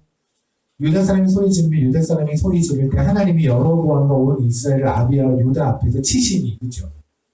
하나님이 치셨어요. 왜요? 하나님은 아비암을 지금 지지하고 있거든요. 아비암을 왜 지지할까요? 아비암이 잘생겨서? 아비암이 삶이 좋아서? 나눔을 잘해서? 봉사를 잘해서? 헌금 잘 내서? 아니요. 아비암을 지지하는 이유는 뭐냐면 아비암이 지지하는 그 복음이 오라서예요. 이해되십니까? 그럼 뒤집어 가면 되죠, 이제는. 그러면 우리는 이 안에서 뭐를 볼 수 있냐면 여로보암, 다시 말하면 벨리알이 주장하는 복음이 뭔지를 알면 되는 거잖아. 맞죠? 이해되십니까? 그럼 여로보암이 주장해왔던 것들이 사실은 다 벨리알의 주장이었네요. 이해되십니까? 오케이, 저를 보세요. 제가 묵상하는 방법이 이런 식인 거예요. 역대상 14장에서 여로보암이 싸움을 했다. 문성에서 출발을 하는 거예요. 그럼 여기까지 왔잖아요. 그럼 이제 다시 돌아갑시다. 뭐냐면 그러면 여로보암을 지금 벨리알의 자식이라고 말을 한 거죠. 그죠? 근데 지금 여로보암이 벨리알의 자식은 그의 삶이 뭐 우리가 보기에 경건하지 않았다 이 정도 수준의 싸움이 아니라고 이미 동의하셨어요. 그럼 여로보암이 여태까지 주장했던 것, 그리고 사람들이 현혹시켰던 것이 바로 교회 안에서 벨리알이 우리를 현혹하는 모습과 닮았겠죠. 아니 똑같겠죠. 왜냐하면 벨리알은 사단도 늙지 않았거든요. 사단도 안 늙어요. 그들의 계약은 늘 똑같아요. 그러니까 몇천 년 전에 여로보암을 통해서 벨리알이 성전 안에서 믿는 사람들을 상대로 휘저었던 거, 그런 어떤 혼동, 어떤 그런 컨퓨전이나 그런 매스업 같은 것이 사실은 지금도 교회에서 일어나고 있는 거예요. 그러니까 신약성경에 있는 고린도 후서도 벨리알이 나오지 않겠습니까? 그렇죠? 그럼 우리는 뭐를 봤냐면 여로보암이 도대체 무슨 짓을 했냐를 보는 거예요. 맞죠? 근데 여로보암이 무슨 짓을 했냐를 보는 거지. 그게 지금 제가 케냐한테 계속 여태까지 지금 20여 번에 걸쳐서 설교하면서 나눴던 건데, 근데 제가 지금 여러분에게 좀 보여드리는 건 뭐냐면, 그러면 구약에서 벨리알은 보자는 얘기예요. 구약에 나오는 벨리알, 아까 제가 킹제임스 버전에는 흠정역에 있다고 그랬잖아요.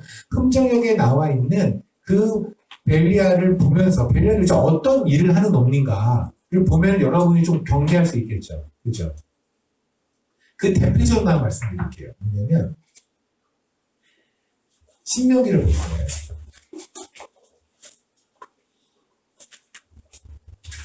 13장입니다.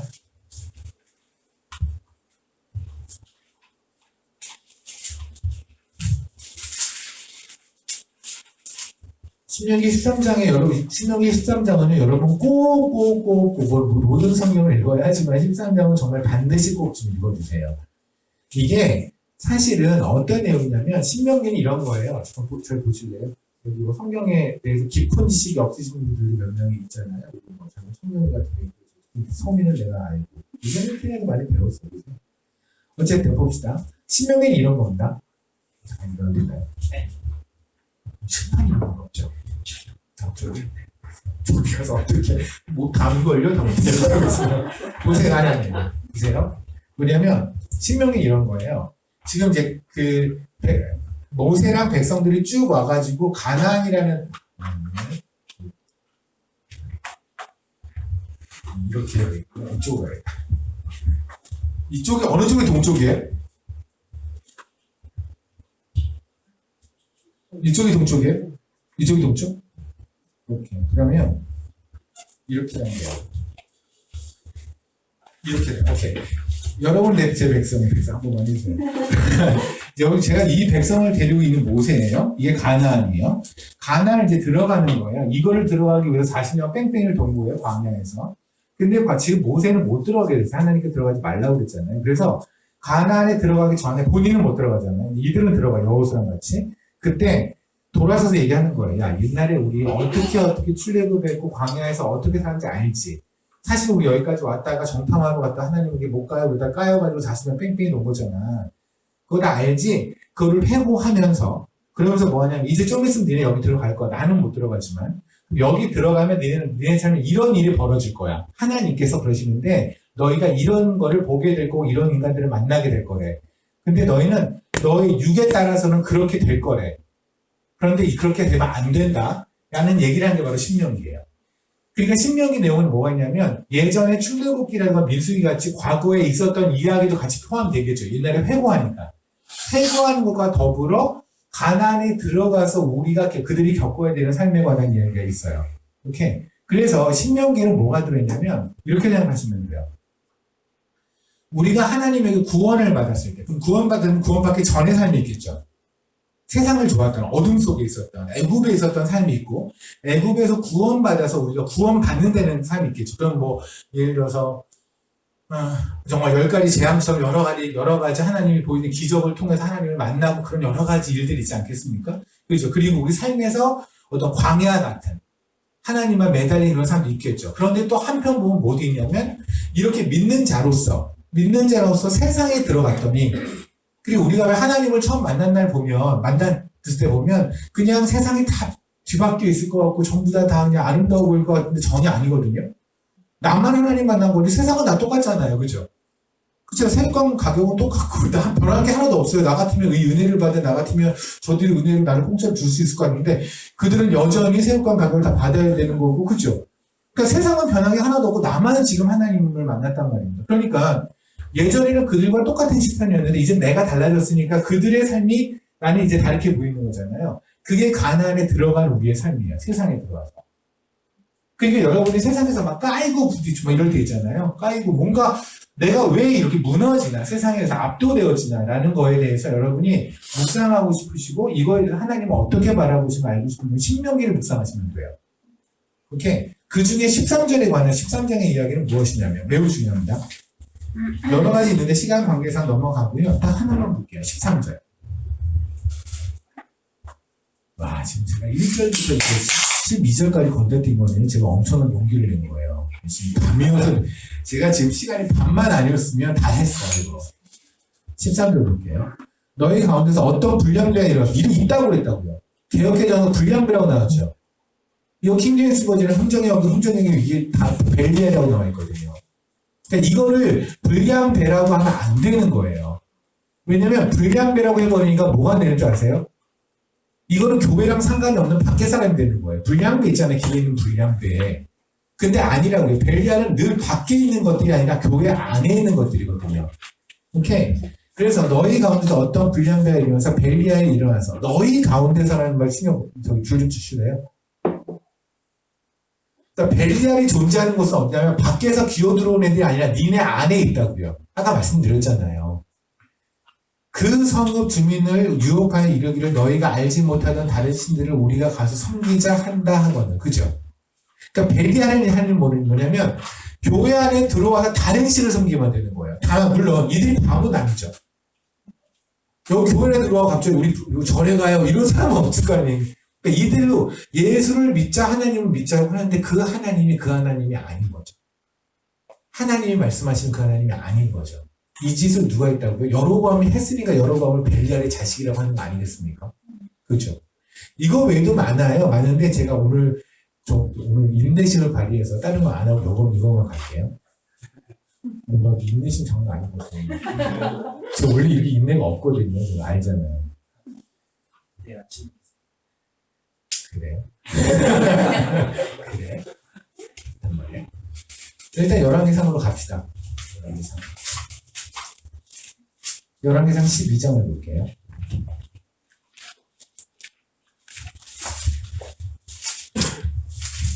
열왕기상 12장을 보면 22절에 여로보암이 지금 두 금송아지를 만들었다라는 이야기가 있고 무리에게 말하기 너희가 다시는 예루살렘에 올라갈 것이 없도다. 이스라엘아 이는 너희를 애굽 땅에서 인도하여 올린 너희들 신이라 하고 하나는 베델에 두고 하나는 단에 둔지라 라고 되어 있죠. 아멘. 그러면 아멘 하고 싶지 않지만 성경 말씀이니까 아멘을 하는 거예요. 가끔 저기들 아멘 잘 안 해요. 격하게 서영 자매 외에는 아는 소리 거의 없는데 네. 아멘. 아멘을 야유하듯이 하네. 아니, 욕먹으러 아멘. 이러면서 앞에서 아멘 똑똑하게 아멘. 아멘. 왜 아멘이에요? 여기서 안 하면 누가 하니? 아멘을 해요. 거기서. 보세요. 여로보암이 지은 죄가 있는데 그 중에 첫 번째가 뭐냐면 금송아지를 2개를 만들어서 하나는 베델에 하나는 단에 뒀다고 얘기했잖아요. 그죠? 이게 지금 뭐냐면 아까 말했던 벨리알의 짓거리라는 거예요. 그러니까 지금 아까 아비아가 얘기했을 거 아니에요. 쟤네가 벨리알의 자식들이라고 벨리알이라고 이제 하나로 연결되십니까? 오케이. 그러면 금송아지를 만든 것이 왜 벨리알의 자식? 아까 제가 그랬잖아요. 그들은 와서 하나님을 떠나서 부처를 믿자 알라를 믿자라고 하지 않는다고요. 그들은 하나님을 믿는다고요. 그들은 다 성령님이라고 얘기하고 그들도 예수를 얘기하는데 그들이 말하는 예수는 그 예수가 아니란 말이에요. 오케이. 유사 예수. 그걸 유사 예배라고 말씀드렸죠. 그죠? 그 두 금송아지의 이야기는 빠르게 정리해 드릴게요. 보세요. 이거를 가지고 보통 하는 얘기가 이겁니다. 오래 전에 출애굽했을 때 사람들이 금송아지를 만들어서 막 숭배하고 그랬었잖아요. 그죠? 그거를 지금 여러 번 다시 만들었다는 얘기예요. 저는 거기에 1도 동의를 안 해요. 0.0001도 동의를 안 해요. 왜냐하면 만약에 그러려면 이스라엘 백성들이 IQ가 3에서 4 사이어야 돼요. 보세요. 예전에 출애굽하고 나서 금송아지를 가지고 와 이러고 났다가 하나님한테 까여가지고 하나님 모세가 나를 생명체로 지우십시오. 차라리 저들을 죽일 바에는 할 정도로 어마어마한 사건. 이거는 이스라엘 백성이 잊을래야 잊을 수 없는 사건이에요. 맞죠? 그런데 그 금송아지를 다시 갔다가 이걸 믿어라고 내 사람들이 와 그리고 거기다 레위인까지 다 가서 와 그리고 쫓아갔다고요? 말도 안 돼요 이거는. 이때 이 금송아지는 출애굽했을 때 그 금송아지랑은 다른 거예요. 다른 거라는 건 동의하시죠? 왜냐면 그건 잃을 수 없어요. 만약 그걸 하면 진짜 이스라엘 백성들은 뇌가 없어야 돼요. 그러니까 여기 전제가 하나 있어요. 내가 그들은 금송아지 말고 무리에게 말하게 아니라 뇌가 없는 무리에게 말하게 이렇게 썼어야 된다고요. 만약에 그들이 뇌가 있다면 이건 도저히 그럴 수가 없어요. 오케이? 대놓고 말도 안 되죠. 그럼 이때 이 금송아지는 뭐냐면 역대하 4장에 적은 거고요.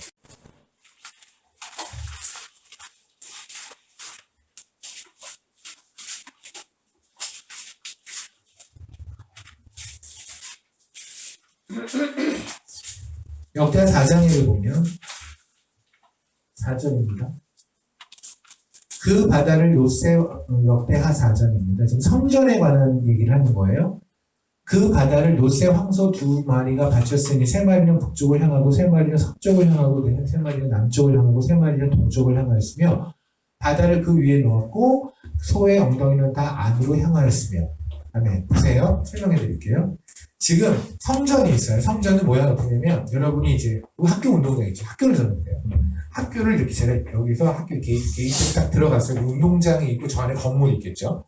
그러면 여기 이제 성전 문이에요. 문이고 제가 들어가면 여기서부터 건물 때까지 여기 성전 뜰이라고 그래요. 그리고 제가 쭉 가면 이제 건물이 나오죠. 성전이 되는 거고 성전을 들어가면 건물을 이렇게 들어가요.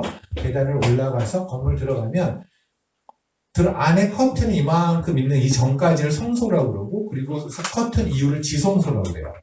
근데 건물까지 이 전까지는 다 누구나 들어갈 수 있어요. 이방인을 제외하고 다 들어갈 수 있어요. 그런데 이 건물 안에는 제사장만 들어갈 수 있어요. 온리 제사장만. 근데 지금 이 얘기는 뭐냐면 뜰에 운동장에 뭐가 있냐면 아주 큰 대야가 있어요. 솥으로 만든 우리 왜 큰 솥단지라고 생각하면 돼요. 매우 큰 거. 근데 이 솥이 있는데 여기 물을 채워서 이제 이 물을 가지고 사람들 번제와 같은 거 물 쓰고 그럴 때 있잖아요. 회개할 때 닦는 것 같이 이 물을 가지고 사용하는 거예요. 성전에서는. 근데 얘를 바닥에 놓지 않고 얘를 어느 거 위에 올려놨는데 우리 받침대 같이 스탠드 같이 있는데 얘가 뭐냐면 소가 3마리인데 그 3마리를 그래서 이렇게 바라보고 이렇게 해서 4군데를 3마리 소로 만들어 놓고 그 위에 큰 소로 된 이 노스로 된 이 큰 대야를 올려놨다는 얘기예요. 그러니까 소가 머리는 이렇게 돼 있고 엉덩이가 가운데로 모여 있고 이렇게 대야가 돼 있겠죠. 이제 그림 아시겠죠? 그런데 문제는 뭐냐면 일반 백성들은 저 안에 뭐가 있는지 모르죠. 제사장만 들어갈 수 있으니까. 그러니까 저 안에 있는 게 뭐 등잔대도 거기 있고 향로도 거기 있고 언약궤도 거기 있고 다 거기 있어요. 안에 볼만한 거. 근데 밖에는 뭐가 있냐면 그냥 이렇게 손 닦는 거 있어요. 물두멍이라고 그래서 이렇게 손 닦는 그런 게 있거든요. 제사장이 손 닦고 회개할 때 쓰는 거. 그러면 세수대야 있죠. 이거는 세수대야. 세수대야가 이렇게 몇 개가 이렇게 쭉 있는 거예요. 그러니까 사실 그거 그게 구경거리가 아니죠. 그럼 여러분이 만약에 일반 백성이라고 생각합시다. 성전에 매일매일 가요. 근데 성전 안에는 못 들어가요. 여러분이 가장 인상에 남는 건 뭘까요? 소겠죠, 소. 그렇잖아요. 나머지는 그냥 다 대야, 큰 대야, 작은 대야밖에 없는데 소가 있잖아요. 그러면 여로보암이 지금 이 소를 봤던 사람들, 왜냐면 이 솔로몬 이후에 남북한이 남쪽하고 북쪽이 찢어졌으니까 솔로몬 성전을 다 알고 있는 사람들이잖아요. 그죠? 그럼 이 솔로몬 성전을 잘 알고 있는 백성들은 솔로몬 성전에 매일매일 갔을 거예요. 얼마나 신기해. 매일매일 가서 이 소를 너무너무 많이 봤겠죠. 그죠? 그런 사람들이 지금 여로보암을 쫓아가서 북이스라엘 만든 거예요. 근데 북이스라엘 올라갔던 여로보암이 갑자기 뭐를 하냐면 너희 그 소 봤잖아. 소 알지? 그러니까 그들한테는 소가 하나님인 거예요. 이미지가. 왜냐면 성전에서 자기 이미지 머리에 딱 박히고 그거밖에 없으니까. 그러니까 이 소 있잖아. 소. 얘가 하나님이야. 그러니까 니네 봐봐. 저 위에까지 지금 너희가 북쪽에서 저 아래 내려가서 예루살렘까지 가는 게 너무 힘들지 않냐? 그러니까 갈 필요 없어. 어차피 이 소가 하나님이니까 내가 이걸 베델에 놔두고 저들 산에 놔둘게. 여기서는 예배를 드려. 왜냐면 여로보암 생각에는 이들이 내려갔다가 안 올라오면 안 되니까 어떻게든 자기는 안쪽에 묶어놓기 위해서 지금 만든 거거든요. 국민들은 충분히 납득이 됐겠죠. 아, 그렇지. 이게 지금 현재 우리나라 아니면 전 세계 기독교에 일어나고 있는 일이에요. 어떤 거? 우리는 보통 어떤 생각을 하냐면 십자가면 예수라고 생각해요. 그죠? 그러니까 십자가만 있으면 교회예요. 십자가만 있으면 교회인가요? 아니요. 십자가는 더하기 표시도 십자가랑 비슷하게 생겼잖아요. 그죠? 근데 마침 막상 교회 안에서 들어오면 십자가를 더하기로 가르치죠. 당신의 인생에 예수라는 걸 더하시고 예수한테 나의 인생에 뭘 더해 주십시오라는 걸 계속해서 기도하십시오. 그죠? 돈도 더하고 건강도 더하고 사실 그거는 모양은 십자가지만 사실 그들은 십자가를 플러스로 사용하고 있는 거잖아요. 그죠? 사실 십자가라면 우리가 죽고 넘어지고 우리가 다 쓰러지고 다 태워져야 되는 것이 십자가지 우리 인생을 유복하게 더해주는 것이 십자가가 아니거든요. 근데 지금 십자가는 이미 그렇게 쓰여 있죠. 그리고 이제 막 죽기 이런 거 좋아하시는 분들은 십자가만 들이대면 그래서 왜 그 영화들 보면은 무슨 로만 캐톨릭 같은 영화 보면 귀신이 있으면 십자가 막 이러고 다니잖아요. 십자가 이렇게 하고 다니면 귀신 쫓아내고 믿으세요? 귀신이 그 정도 같으세요? 저는 그 정도 귀신이면은요 그냥 그런 애들은 그냥 패싱해도 돼요. 그 정도 수준의 귀신은요 패싱해도 돼요. 그런 거에 신경 쓰는 귀신들이 아니에요. 그래서 대한민국에 귀신이 없어야 돼요. 지금 교회가 몇 개인데 십자가 개수만 해도 몇 개인데 대한민국에 귀신이 없어야 돼요. 그렇지 않나? 지금 십자가만 해도 수백만 개고 거기다가 십자가 몇 개가 다 달고 다니는 사람 저같이 가방에 십자가 달고 다니는 사람까지 합치면 그러잖아요. 그럼 영화 보면 막 그러잖아요. 물러가라! 물러가라! 그래서 물러갈 귀신이면요 그런 귀신은 진짜 그 귀신한테 우리는 긍휼을 베풀어야 돼요. 그 귀신조차도 아닌 귀신이에요. 부르세요. 귀신계에서도 걔는 아직 긍휼을 사야 되는 귀신이에요. 그게 아니에요. 근데 우리가 뭐냐면 십자가의 능력 이러면서 십자가의 진짜 능력이 뭔지는 모르는 채 귀신을 쫓아내는 정도 수준. 그죠? 사업 같은 거 할 때 그러잖아요. 예수 피를 뿌려서 이거를 덮으시고 마징가제트인가? 옛날에 보면 그런 보호막을 치고 뭐 이런 게 있었거든요. 무슨 예수 피로 뭐를 덮어요, 덮기는. 그래서 차를 사면 그러죠. 예수 피로 덮으셔서 차에 뭐 스크래치 안 나게 하시고 그런 차가 반드시 그날 스크래치 나요. 예수피는 그런 데 쓰는 게 아니에요. 예수피는 우리를 구원하시기 위해서 흘리신 것이지 그것이 여러분의 무릎에 상처를 안 나게 하고 차에 스크래치를 안 나게 하는 피가 아니란 말입니다. 그죠? 그런 거예요. 그러니까는 십자가의 표시는 있지만 사실은 그 안에 예수는 없는데 그러니까 성전에서 송아지를 가져왔지만 사실은 그거는 그냥 성전의 일부인 거죠. 오케이. 십자가는 교회의 일부인 거 맞아요. 맞죠? 교회 장식의 일부인 게 맞아요. 하지만 그 안에 있는 진짜 의미를 찾는 건 아니죠. 그죠? 그러니까 이상하게 막 발전시키는 것처럼 그렇게 유사 예배로 만든 게 바로 여로보암인데 그 여로보암 한 게 바로 뭐예요? 다른 신을 믿게 만든 거죠. 맞죠? 그래서 아까 말씀드렸잖아요. 신명기에서 너희들 사이 중에 벨리알이 일어나서 다른 신을 믿자고 해도 가지 말아라 라고 했던 그 대표적인 인물이 누구냐면 벨리알의 자식이라고 아비안이 불렀던 바로 그 여로보암이라고요. 그는 이 송아지 이걸 이제부터 우리는 하나님 안 믿어 우리는 소 믿어 라고 하지 않았다고요. 얘가 하나님이라고 말을 했다고.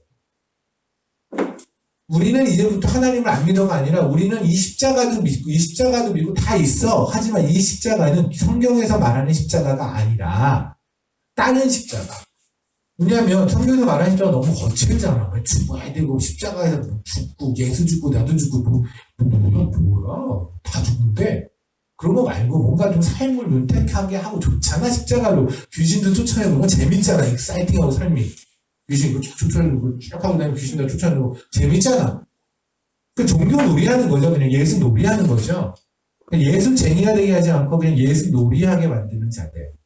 그 대표적인 선두자가 바로 여로보암이었는데 제가 오늘 진짜 하고 싶은 얘기는 두 번째. 아직까지 제일 하고 싶은 얘기 안 나왔어요. 왜냐면 제가 이걸 해야 되기 때문에 원래 앞에 하고 싶은 걸 다 참은 거예요. 스스로 제가 좀 매우 기특한 상태예요. 열왕기상 12장을 다시 볼게요.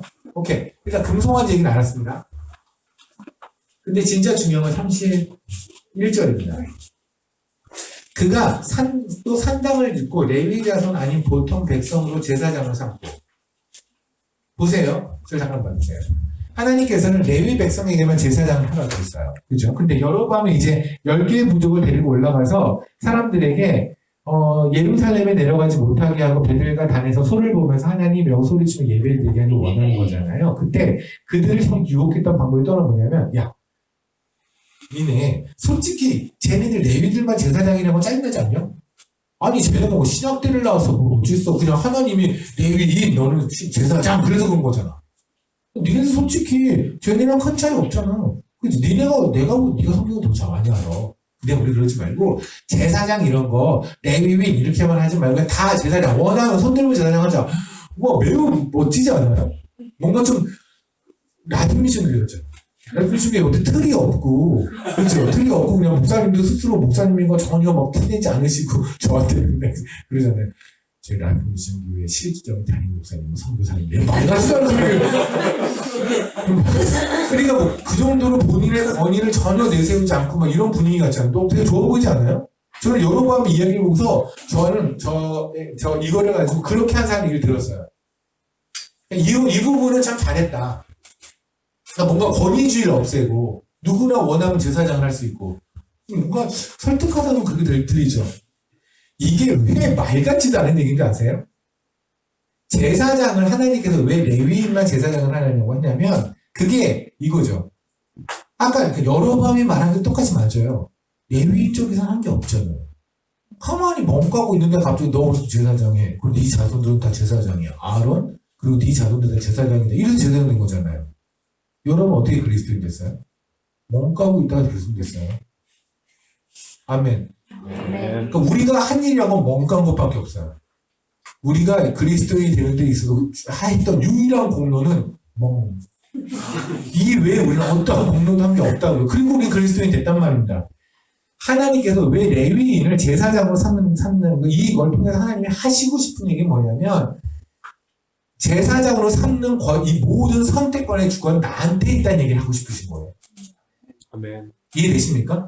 네. 그래서 제가 지금 말한 건 레위인만 구원받았다는 게 아니라 하나님이 그 상황을 통해서 말씀하시고 싶은 거는 선택은 나한테 있고 니네들한테 있는 게 아니야. 그러니까 니네가 노력해서 제사장이 되고 니네가 손대니까 제사장이 되고 네가 자원하니 제사장이 이게 아니란 말이야. 내가 선택하니 제사장이 되는 거란 말이야. 베드로서를 잠깐 볼게요.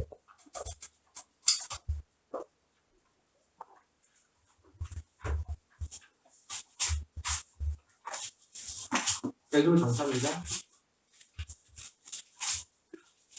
베드로전서 2장을 볼까요? 9절입니다. 그러나 너희는 택하신 족속의 왕같은 제사장이에요. 그죠? 우리가 왕같은 제사장이에요. 아멘. 뭐 물론 옆에 사람을 보면 그런 마음은 들진 않지만 믿음으로 믿읍시다. 우리가 그렇답니다.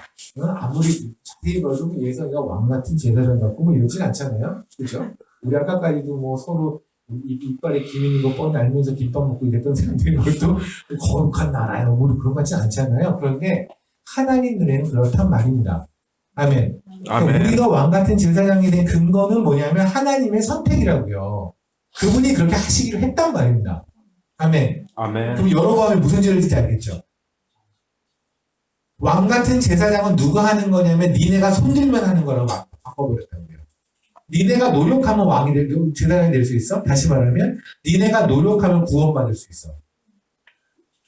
오케이? 니네가 이러이러한 법을 지키면 안식도 있잖아요. SH를 가지고 니네가 이러이러한 안식이란 이러이러한 걸 안 하면 이런 걸 하면 오케이? 케냐 보면 많잖아요. 우리 보통 왁고리노라고 하는 머리에 두건 쓰고 어떤 옷을 입고 하얀 옷을 입은 분도 있어요. 왁고리노라고 하는 게 왁고리노가 케냐 말로 케냐에서 끼꾸유 말로 두건이라는 뜻이거든요.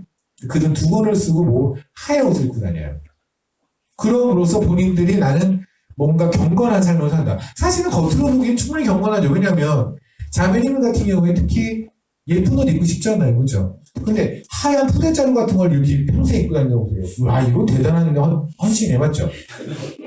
그냥 그분들 보면 그냥 플라멩고예요. 하얀색이죠. 그냥 하얀색다 그 생각밖에 안 들어요. 그래서 제가 설교 시간에 엘테도에서도 성도들한테 플라멩고라고 잘 그래요. 왁고리들한테 플레이머스 걔를 지금 잘 지내고 있는 성도들도 막 오는데 뭐 그런 거죠.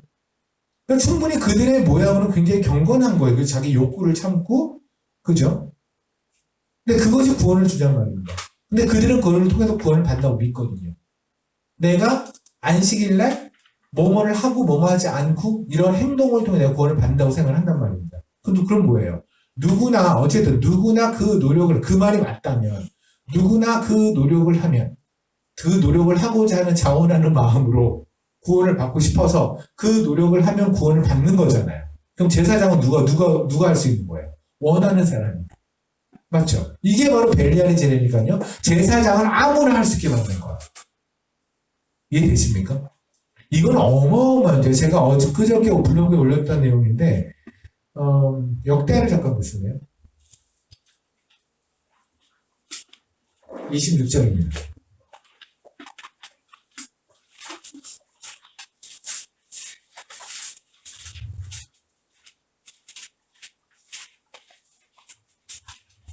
역대하 26장 16절서부터 있는 이야기가 우시아에게 나병이 생기는 이야기잖아요. 그죠? 이야기 그냥 제가 설명만 드릴게요. 우시아라는 왕이 있어요. 52년 동안 왕을 했어요. 남유다에. 정말 하나님이 기뻐하시는 왕이었어요. 하나님이 좋아하셨어요. 사실 52년 동안 왕을 했는데 하나님이 기뻐했다는 건 정말 잘 산 거인데. 그죠? 근데 우시아가 막판에 이제 나이가 한 52년 동안 왕을 하고 죽기 바로 직전이었을 거예요. 죽기 직전에 갑자기 확 심심해졌나 봐요. 너무 저한테도 많이 혼자 왕을 52년 동안 왕만 하면 심심할 것 같아요. 왜냐면 내가 왕이면 내가 어디를 가나 사람들은 고개를 숙이고 있고 나는 내 평생 정수리밖에 못 본 거야 그들에. 저 얼굴 안 들 거니까. 그건 얼마나 심심할까? 만약에 평생 타워팰리스에 산다. 심심할 것 같아요. 난 좋을 것 같지 않거든요. 왕만 된다? 예성이 별로 동의하지 않는 분이시면. 어쨌든 간에 우시아가 심심했나 봐요. 그래서 왕으로서 안 해본 게 없는데 유일하게 안 해본 게 바로 뭐냐면 제사장이에요. 그러니까 왜냐면 성전은 내가 들어갈 수 있는 게 아닌 거야.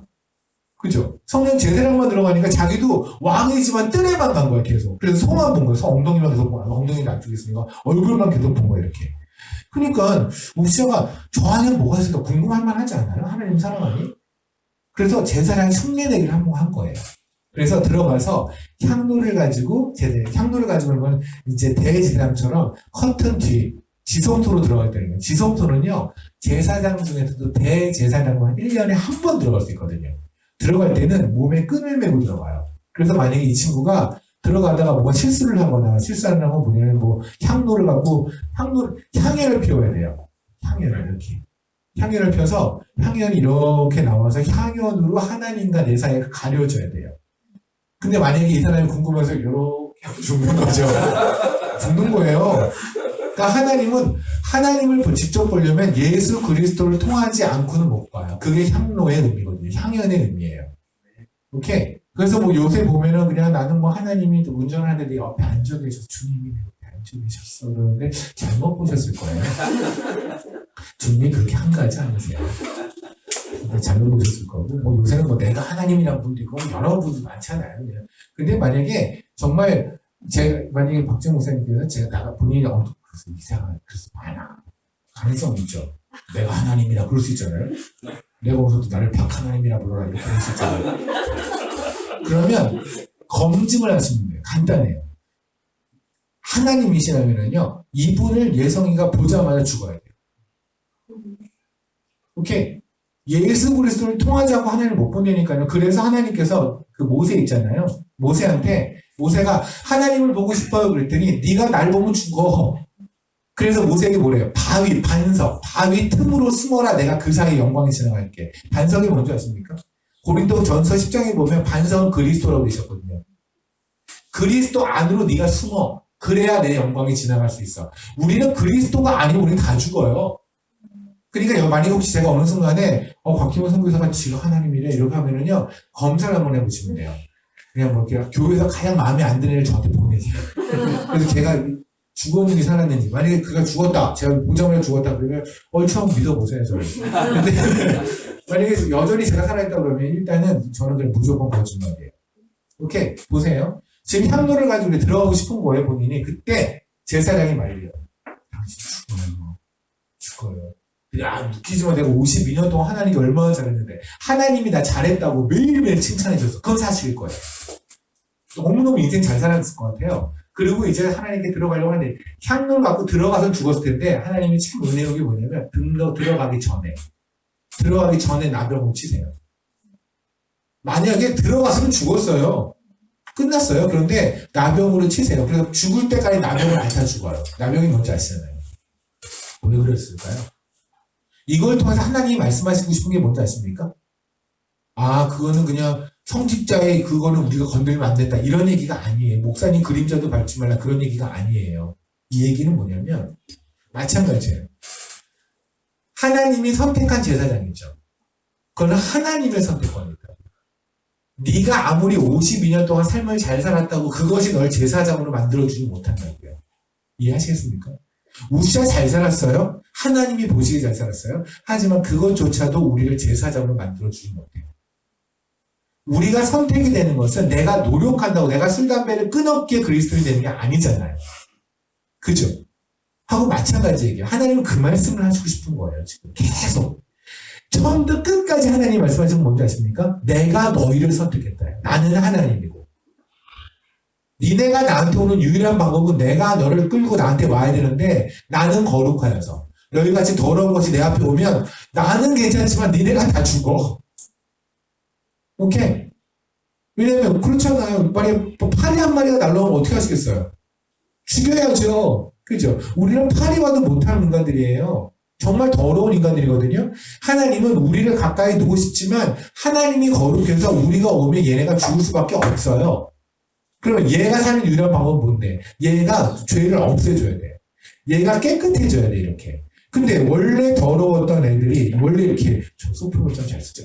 이렇게 까맣게 더러웠던 애들이, 이거 더러웠던 애들이 깨끗해지려면 유일한 방법은 뭐냐면 예수 피로, 이 빨간 피로 죄가 씻어지고 할 수밖에 없단 말이에요. 그러니까 하나님은 우리를 가까이 두고 싶은데 우리가 막 오면 죽으니 이 아이를 예수의 피로 깨끗하게 하셔서 하얗게 만들어서 두신다고요. 이해되십니까? 그래서 예수가 없으면 우리가 죽는 거예요. 그러니까 하나님의 성경의 시종일관 말씀하시는 건 뭐냐면 내가 너를 지은 이유가 내 옆에 두기 위함이야. 근데 문제는 내가 너를 내 옆에 두기 위해 뒀는데 너는 죄인이거든. 그러니 우리를 이 땅에 창조하시기 전에 이미 예수 그리스도는 이미 예정돼 있어야 해요. 이해되십니까? 우리를 짓기도 전에 예수 그리스도가 우리를 위해 죽으시는 건 이미 예정되어 있고 그리고 우리가 만들어지고 예수의 피가 입혀져서 우리가 깨끗해져서 주님 앞으로 왔단 말입니다. 이 모든 것 중에서 우리가 한 일은 뭐예요? 죄 지급밖에 없어요. 이 그림에서 우리가 한 공로라는 건 뭐냐면 죄 지고 이것밖에 없다니까요. 하나님이 일방적으로 멍가고 있는 애들한테 와가지고 하나님이 다 이루셨잖아요. 그죠? 그런데 어느 순간서부터 지금 이 세상에 어느 순간서부터 태초 하나님이 이 세상을 만들고 그때부터 사단이 열심히 무슨 일을 하냐면 네가 스스로 하나님이 될 수 있고 네가 스스로 구원을 얻어낼 수 있어라는 일을 계속하고 있는 거예요. 그건 쉬지 않고 해요. 온도만 달라요. 누구는 뭐냐면 너의 구원으로 너의 노력으로만 구원받을 수 있어라고 얘기하는 깡통들이 있어요. 근데 이 깡통들은요 얼마 있다가 다 없어졌어요. 왜냐면 너무 맑아지도 않으니까. 근데 이제 섞어요. 뭘 섞으냐면 예수 피와 그리고 너희의 구원. 야 예수 피로만 네가 구원을 받는다고 쳐. 그럼 니네가 할 일이 없잖아. 그럼 생각을 한번 해봐. 하영이가 구원을 받았다. 근데 얘는 지금부터 얘는 계속 살인범이야. 얘는 연쇄살인범이야. 그러면 봐봐. 구원받은 자는 구원이 시도되지 않는다며. 맞지?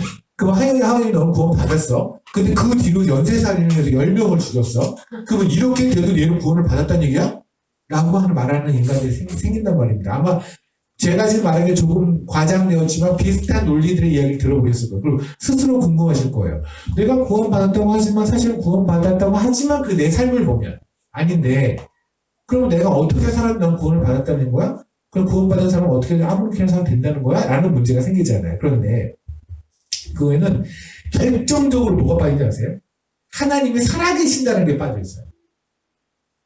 하나님이 하나님의 사람을 선택해서 구원하시고 나서 그 다음에 이의 삶을 어떻게 이끌어가신 이 살아계신 하나님의 손이 사라진 거죠.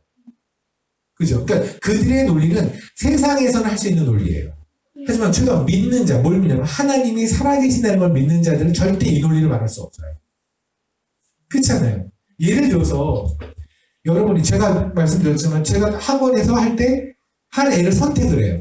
물론 그 선택의 기준은 돈이었어요. 은혜는 아니었어요.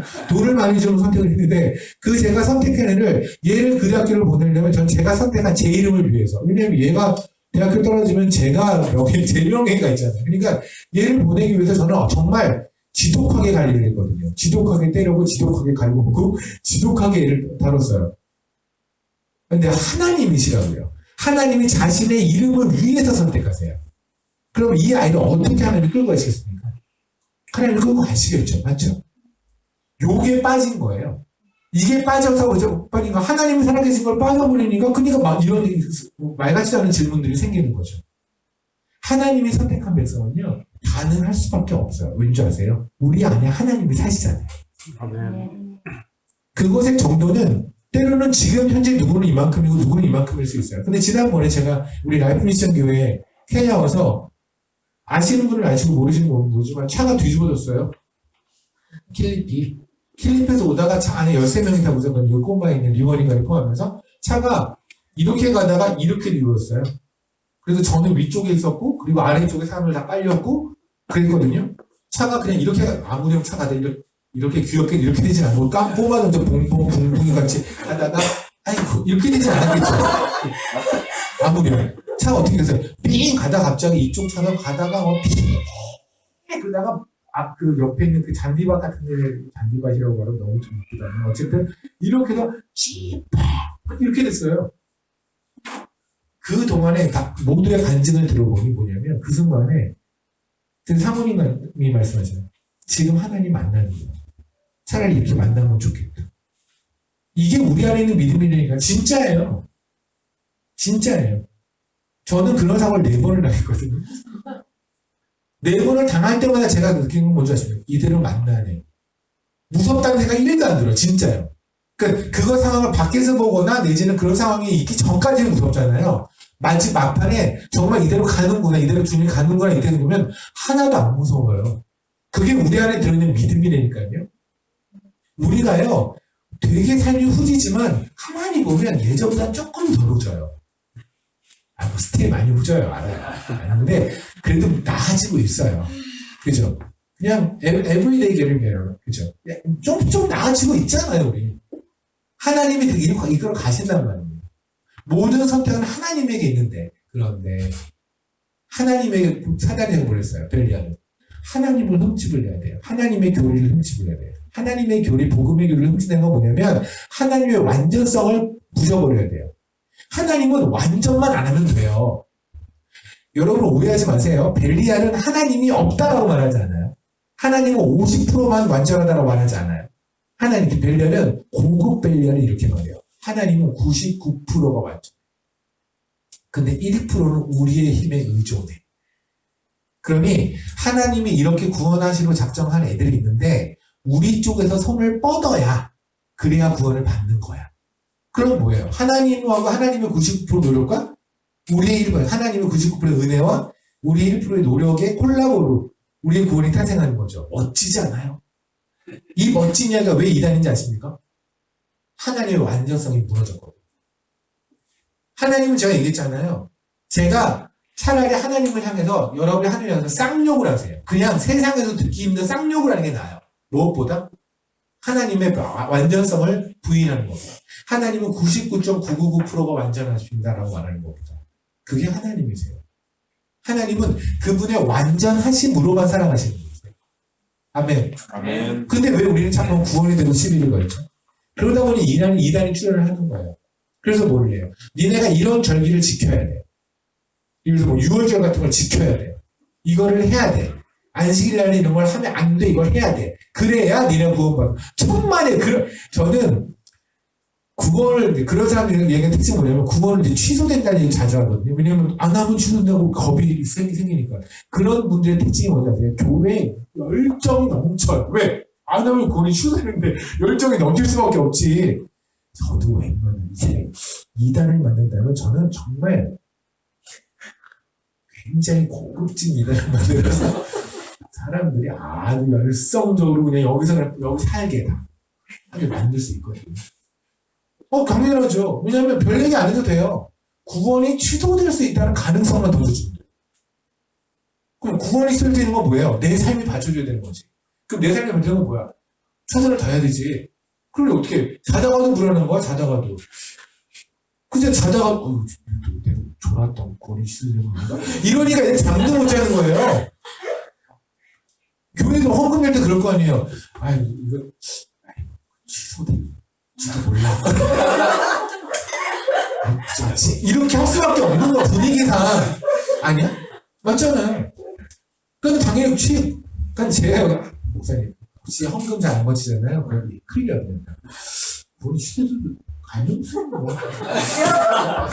한다 그러고 일하니까 고민 한번 해봅시다 이렇게 요 그러면 한 2주 동안 엄청 걷죠. 인간은 그런 거예요. 최소한 구원에 대한 믿음, 구원이 있다라는 거에 대한 확신이 있는 자들은 당연히 그럴 수밖에 없죠. 그죠? 근데 제가 구원을 취소할 수 있다는 얘기는 그 얘기를 다시 말하면 우리 쪽에 노력을 해서 구원을 받는다고 같은 얘기잖아요. 내가 노력 안 하면 구원은 안 되는 거니까. 그죠? 그런 주장을 하는 분들에 대해서 저는 이런 생각이 들어요. 도대체 뭔 강의래? 첫 번째.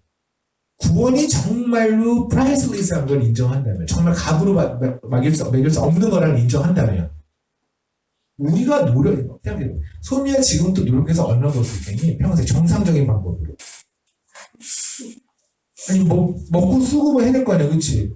그래도 남들 뭐 사는 것도 사야 되고, 그치? 발리는 것도 해야 되고, 그치? 그리고 남들 쓰는 폰도 사야 되고, 뭐 이런 거를 하면서 평생 손에 정말 열심히 일해서 벌어서 얼마를 저축할 수 있을까? 부모님한테 특별하게 받는 유산은 없다면 얼마 안 될 거예요. 그렇잖아요. 얼마 안 될 거예요.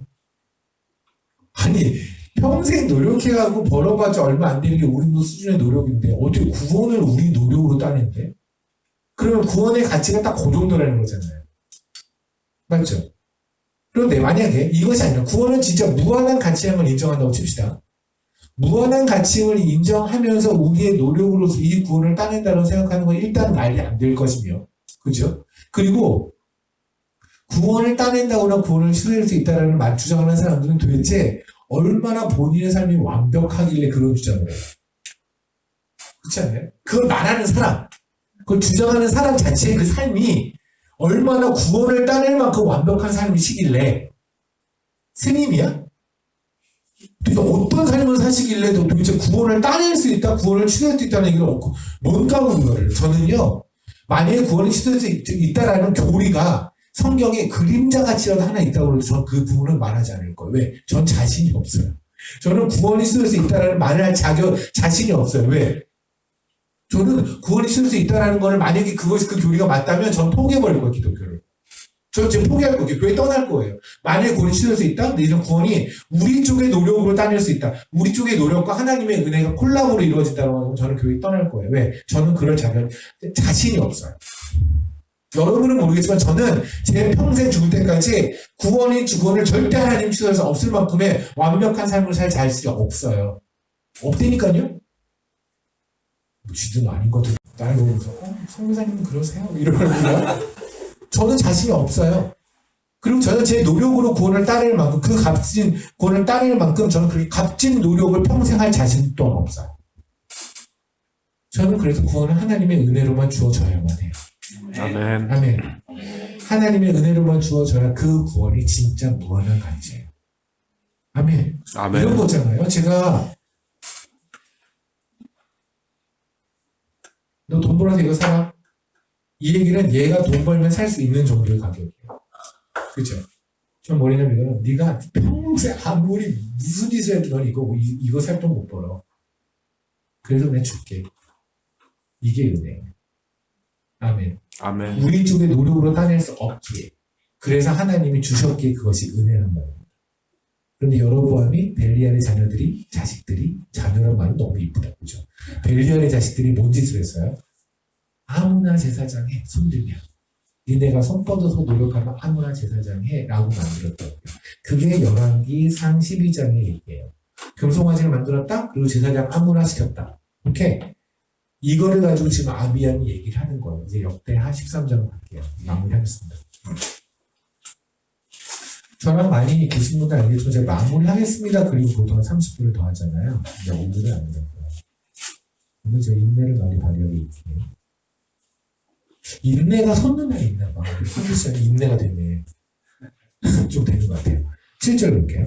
남보군과 답변하고 제 성경에 나와 있지만 흠전역에는 허영을 쫓는 자들과 허영을 쫓는 맞나요? 허영을 쫓는 자들과 벨리알이 따로 모여 따로 모여 이렇게 돼 있죠.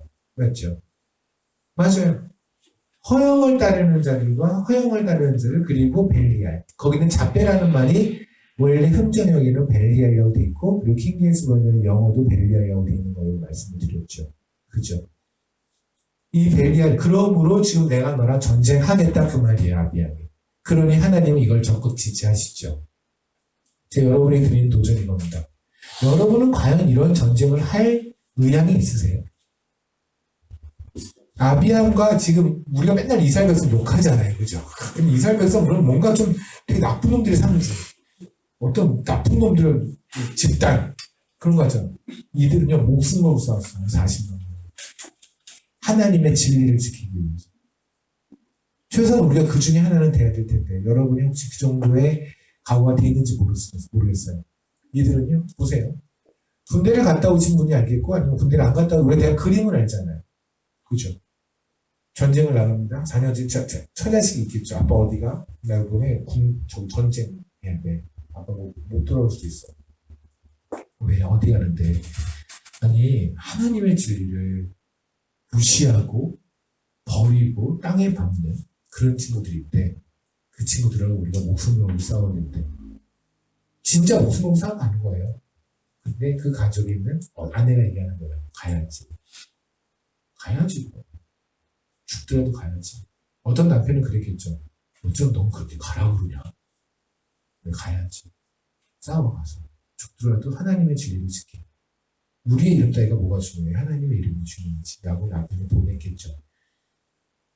그 중에는 엄마도 있겠죠. 그죠? 아들이 간다고 얘기할 때, 그냥 가라. 가야지. 그럼. 갈 때가 됐잖아. 하나님의 이름. 하나님의 진리. 그렇게 모인 40만 명이 전쟁을 해요. 이 중에서 결과적으로 싸움도 이겼다고 하지만 그 중에 많은 자들은 죽었겠죠. 싸움이다고.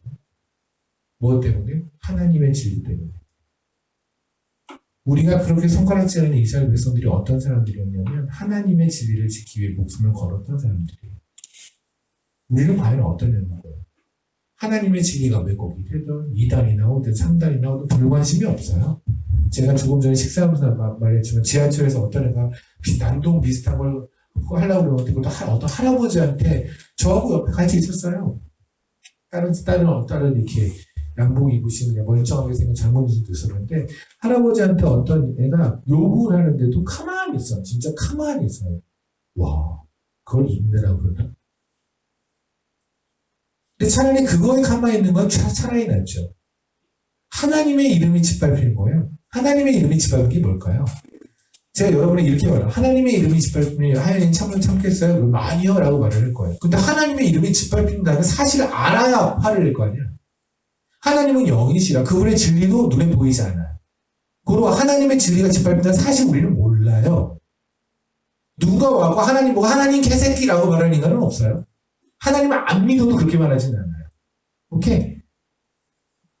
하나님한테 쌍욕을 하는 사람 없다니까요. 안 믿는 사람들이 욕하지 않아요. 근데 하나님의 이름이 짓밟힌다는 게 무슨 말이야? 누가 하나님의 이름을 짓밟혀? 누군가 여기서 청타 올라가서 교회에 십자가 가서 밑에 밟고 일어나? 그런 거 안 하잖아요. 하나님의 이름이 짓밟힌 건 뭐냐면 하나님의 하나님 대심이 짓밟힌다는 거예요. 하나님의 완전하심이 짓밟히는 거고 하나님의 완전한 선택에 대한 주권이 짓밟히는 거고 복음에 대한 교리가 짓밟히는 거예요. 그러려면 뭐 해야 되는지 아십니까?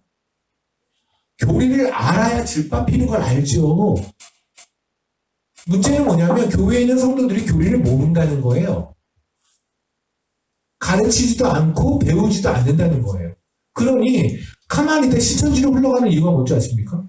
이유 간단해요. 모르니까. 성경을 제대로 모르니까 누군가 가르쳐 주니까 그냥 가는 거예요. 하나님의 이름이 신천지에 의해서 수많은 이단에서 짓밟혀 나가요. 지금 이 순간에 나는 이단뿐만 아니라 교회 안에서도 이상한 말을 전하는 사람들이 있어요. 소위 정통교단이라는 안에서도 이상하게 복음을 전하는 사람들이 있어요. 그런데도 다 냅둬요. 다 그렇지. 누구한테 누구한테 그래. 아유 너무 칼날같이 그러지 말라고. 왜 칼날같이 그러면 안 되는데 누구는 이렇게 전쟁을 했는데 40만 명이 모여서 목숨을 걸고 싸웠는데요. 하나님의 이름 하나 때문에 벨리에가 싸웠는데요. 근데 우리는 너무나 널널하지 않나? 근데 그 널널한 이유가 다른 것이 아니라 진리가 뭔지를 몰라서 널널하다고 우리 굉장히 큰 문제가 있는 거죠. 그렇죠? 여러분의 이름이 땅에 떨어지면 못 참잖아요. 그렇죠? 여러분을 가지고 누가 쌍욕을 한다거나 아니 약간 억울한 얘기만 해도 못 참잖아요. 소미가 하지 않은 일인데 했다고 말 한마디만 해도 잘못하고 벌떡벌떡 일어나는데 하나님은 완전하신데 하나님은 완전하지 않다라는 말을 하는데 왜 가만히 있으세요? 여러분 시험 볼 때요. 100점 받는 거죠, 있나? 소미? 한 번 있을 거 아니에요. 있자. 만약에 내가 100점을 맞았어요. 그런데 성적표에 95점이 나온다 하면요. 그건 보통 일이 아니죠. 보통 일이 아니잖아요. 만약에 자녀분이 100점을 맞았어요. 근데 성적표에 95점 나왔다고 칩시다. 가만히 계실래요? 그게 수능이라면? 난리 나죠. 이거는 교육부를 상대로 내가 알고 있는 모든 인맥을 동원하고 내가 법적인 모든 걸 동원하고 해서라 내가 그걸 바로잡고 시정하고 말리라. 반드시 내 자신만을 위한 게 아니라 이 나라 교육의 미래와 별의별 얘기를 다 하면서 그럴 거 아니겠습니까? 근데 왜 하나님 진짜 완전한 하나님의 100점 대신 하나님이 99점으로 깎여도 괜찮고 뭐 훌륭하시지 뭐 99점이면 괜찮네. 28점에도 상관이 없다면 그러면서 하나님의 자녀래요. 말이에요. 아비함이 저는 이 전쟁을 한 거를 왜 하나님이 이토록 적으셨을까? 아비함을 보고 하나님이 참 기뻐했다고 말씀하시거든요. 3년밖에 왕 안 했어요. 다른 사람 52년 했는데 3년밖에 왕 안 했던 아비함. 그를 보고 기뻐하시는 이유는 다른 게 아니고 그의 진리에 대한 사랑. 그렇죠. 목숨을 던지는 사랑. 제가 왜 마사가니 소발리아 국경을 제가 왜 갑니까? 저희가 왜 캅사벳을 가고 저희가 왜 타임을 가서 말씀을 전합니까? 왜 그때 우리 저희가 킬리피를 왜 갔나요? 이유는 하나예요. 진리를 전하기 위해서. 진리를 전하기 위해서예요. 왜냐하면 일단은 그들이 교회를 안 다니는 사람들은 거짓 진리가 진리라고 알고 무슬림들은 그렇게 알고 있으니 그들에게 진리를 알려야 될 것이고 저희가 또 교회를 가서 저희가 산골에 가서 뭐 몸에 정말 100번 베르벅이라고 벼룩으로 몸에 100군데를 넘게 물리고 바늘로 따고 그걸 따고 피를 내고 다음날 세미나를 섬기고 그래요. 시골에 가면 어쩔 수 없어요. 그런데도 불구하고 저희가 왜 거기서 목회자 세미나를 했습니까? 그 목사님들이 거짓 진리를 저는 안 깁니다. 저는 저 정도의 노력도 이 아비함이나 하나님이 원하시는 노력의 수준에 비하면 아니에요. 비나스 보세요. 하나님의 이름이 땅에 떨어지니 가서 죽이잖아요. 그죠? 비나스는 아론 제사장의 손자예요. 아론 제사장의 손자면은요, 어떤 얘기를 들었을까요? 아유, 저 진짜 좀 참지. 말로 있을 걸 저렇게 사람 죽이기까지? 그런 얘기 들을까요, 안 들을까요? 십계명을 어긴 거잖아요. 근데 하나님은 뭐래요? 그가 나의 질투로 질투하여 내가 그 때문에 여기 영원한 제사장을 세우겠다고 말씀하셨잖아요. 비나스는 단순히 사람을 죽인 사람이 아니에요. 자기의 모든 걸 던진 사람이에요. 왜냐하면 살인을 저질렀다면 하나 때문에 자기는 모든 인생이 끝나는 거잖아요. 그렇죠? 왜 하나님을 사랑한다고 하면서 하나님의 진리의 모든 걸 못 던질까요? 왜냐하면 왠지 아세요? 하나님을 사랑하는 이유가 하나님 때문에 아니라 나 때문이기 때문이에요. 나를 사랑해서 하나님을 사랑해요. 하나님은 나를 위해 존재하는 거야. 나의 구원을 위해서 존재하고 나의 집을 위해서 존재하고 나의 가정을 위해서 존재하는 나의 집안 신이니까 아니 나를 위해 존재하는데 내가 어떻게 왜 저 신 때문에 내가 목숨을 걸어. 저 신이 나 때문에 목숨을 걸어야지.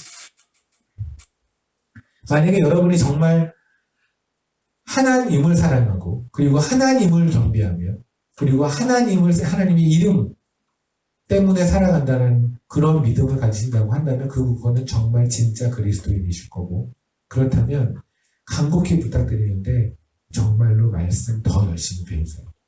아멘. 우리 목사님 말씀 정말 잘 전하시잖아요. 정말로 말씀 많이 배우세요. 그리고 혹시 외부에서 말씀을 뭐 이렇게 들을 기회가 있거나 그러면 목사님한테 먼저 말씀드리세요. 거기서 배워도 되나요? 대부분 안 되는 데가 많이 있긴 하더라고요. 어쨌든 가능하면 교회 안에 특히 라이브 미션에 딴 데 갈 시간도 없잖아요. 뭐 일주일 내내 살도 먹으니까 조만간 다 이사를 오지 않을까. 미션 방송에서 하나만 해봅시다. 그래서 이렇게 같이 모여 살아도 괜찮은 것 같은데. 좋죠. 목사님은 좋을 거예요. 그렇죠. 맨날 그냥 이게 가장이에요. 여러분, 진짜 이게 어떨 때 보면 그러잖아. 너무 힘들다. 뭐가 힘들어. 이 삶이 진짜예요. 이 삶이 많이 힘들다. 말씀 이렇게 맨날 듣고 너무 힘들어. 하늘나라 가면 지옥 되실 거예요. 천국 가면 뭐 있을 것 같아요? 밥 먹고 그러고 맛집 추천을 것 같아요. 천만에요. 하루 종일 이쪽에 있는 천사가 거룩 앞에 장로들이 이렇게 해서 거룩 이러고 있고요. 진짜예요. 진짜. 이러고 있고요. 하나님은 계속 말씀하세요. 하나님은 계속 말씀하세요. 내가 누구냐면 이거 계속 말씀하시고요. 우리는 할렐루야 아멘 이러고 있는 거예요. 언제까지? 영원. 그러니까 제가 사경에 텐투테 사경에 진짜 아침 10시부터 저녁 10시까지 어떻게 했어? 하루잖아요. 하루 10시간을 점심 밥 먹는 시간 빼고 못 빼고 보면 보통 10시간 정도 하니까 그죠? 그래 몇 시간 녹음하고 보면 몇 시간 되는데 그거에 거품 불면 천국 가서 거품만 불고 계세요. 아마 그럴 거예요. 천국 안에서 지옥이야 지옥. 여기는 지옥이야. 이러고 있을걸요? 그러니까 천국을 여기서 교회는 천국을 연습하는 곳이거든요. 그러니까 천국이 어떤 곳이냐면 이걸 미리 연습하시면 돼요. 그러니까 정말 천국을 원하시면 교회에서 지금 라이프 미션 교회에서 가는 스케줄대로 가시면 돼요. 그러면 천국 가면 그럴 거예요. 라이프 미션 교회가 덜 빡셌다. 천국은 진짜 빡세네. 이런 생각이 드실 거예요. 다만 거기는 빡셈이 안 느끼는 게 뭐냐면 여기서 빡센 이유는 몸에 죄성이 남아있게 계속 말씀을 들으면서도 EPL이 생각나고 토트넘 지금 경기하지 않나? 뭐 이런 생각이 나고 뭘 들으면서 배도 고프고 그렇죠? 졸리기도 하고 뭐 이런 이 육의 연약함들이 있잖아요. 그렇죠? 물론 이제 라이프 미션 교회는 뭐 안전한 교시지만 뭐 이렇게 좀 큰 교회나 이럴 때는 갑자기 예쁜 자매가 이렇게 들어오고 보면 갑자기 이렇게 여기는 안전해요. 그런 사람 없으니까 이렇게 안전한 곳이죠. 시선을 둘 필요가 없는 사람이 없는 데만. 근데 이게 만약에 예쁜 자매가 이렇게 들어와가지고 하연이 갑자기 나도 모르게 쳐다보고 이런 건 육체의 연약이거든요. 근데 하나님 뭐랬냐면 천국에는 시집장가를 안 간다고 그랬어요. 그건 뭐예요? 그런 육적인 연약이 없어요. 오케이. 밥을 얼마큼 먹을지 모르겠지만 제 생각에는 밥을 먹는 욕심 같지는 않아요. 그럼 뭐예요? 예배드리기에 너무 적합한 몸을 하나님이 주신 거예요. 그죠? 딴 생각도 안 나고. 오케이. 거기서 우리 영원히 하나님을 예배드릴 거예요. 아멘들이요? 매우 잘하시죠. 그런 분 있나? 진짜. 그게 천국이에요. 진짜? 교회 끊을래? 이러고. 그게 천국입니다. 진짜 그게 천국이에요. 그래서 여기서 천국을 연습하세요. 더욱더 아멘. 진리를 아시고, 더욱더 진리를 아시고. 찬양에 가면 제가 이렇게까지 변증할 필요도 없고, 여러분이 선포할 필요도 없이, 그냥 하나님을 보면 그분은 완벽하다, 완전하다는 걸 우리가 고백할 수밖에 없을 거예요. 지금 벨리알이 교회 안에서 열심히 활동을 해서 하나님의 완전한 하나님의 얼굴에 자꾸만 기스를 내서 잘 안 보이게 만들지만 거기서는 하나님이 완전하실 거거든요.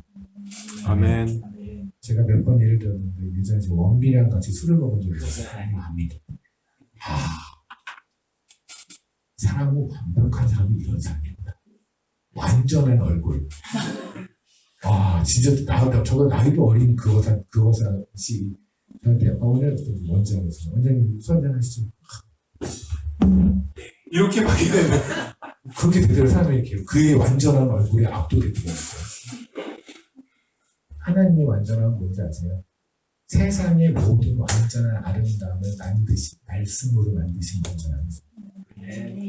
그 완전함이 우리를 기다리고 있고 거기서 우리 완전함을 경험할 겁니다.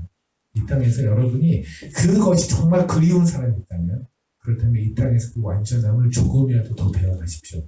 그건 아멘. 하는 방법은 다른 게 아니에요. 말씀을 통해서요. 아멘.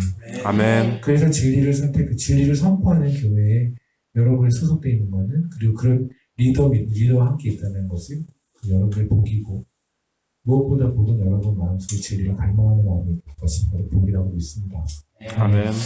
하나님의 완전함을 방해하는 조금이라도 기스내는 벨리알을 경계하십시오. 내일 우리가 또 만날까요? 아까까지 일정 그랬는데 좀 내 목소리로 얘기를 해볼게요. 근데 만날 것 같아요. 그죠? 그러면요, 내일은요, 벨리알 나온 김에, 벨리알이 여러분 동성애 뒤쪽에 있는 게 또 벨리알인 거 아세요? 내일은 벨리알에서 그쪽 부분도 좀 말씀을 드리면서, 그러면서 벨리알이 사실은 동성애를 통해서 진짜 하고 싶은 게 뭔지 말씀드릴게요. 벨리알은 동성애를 통해서 지들이 뭐가 좋을까? 그렇잖아요.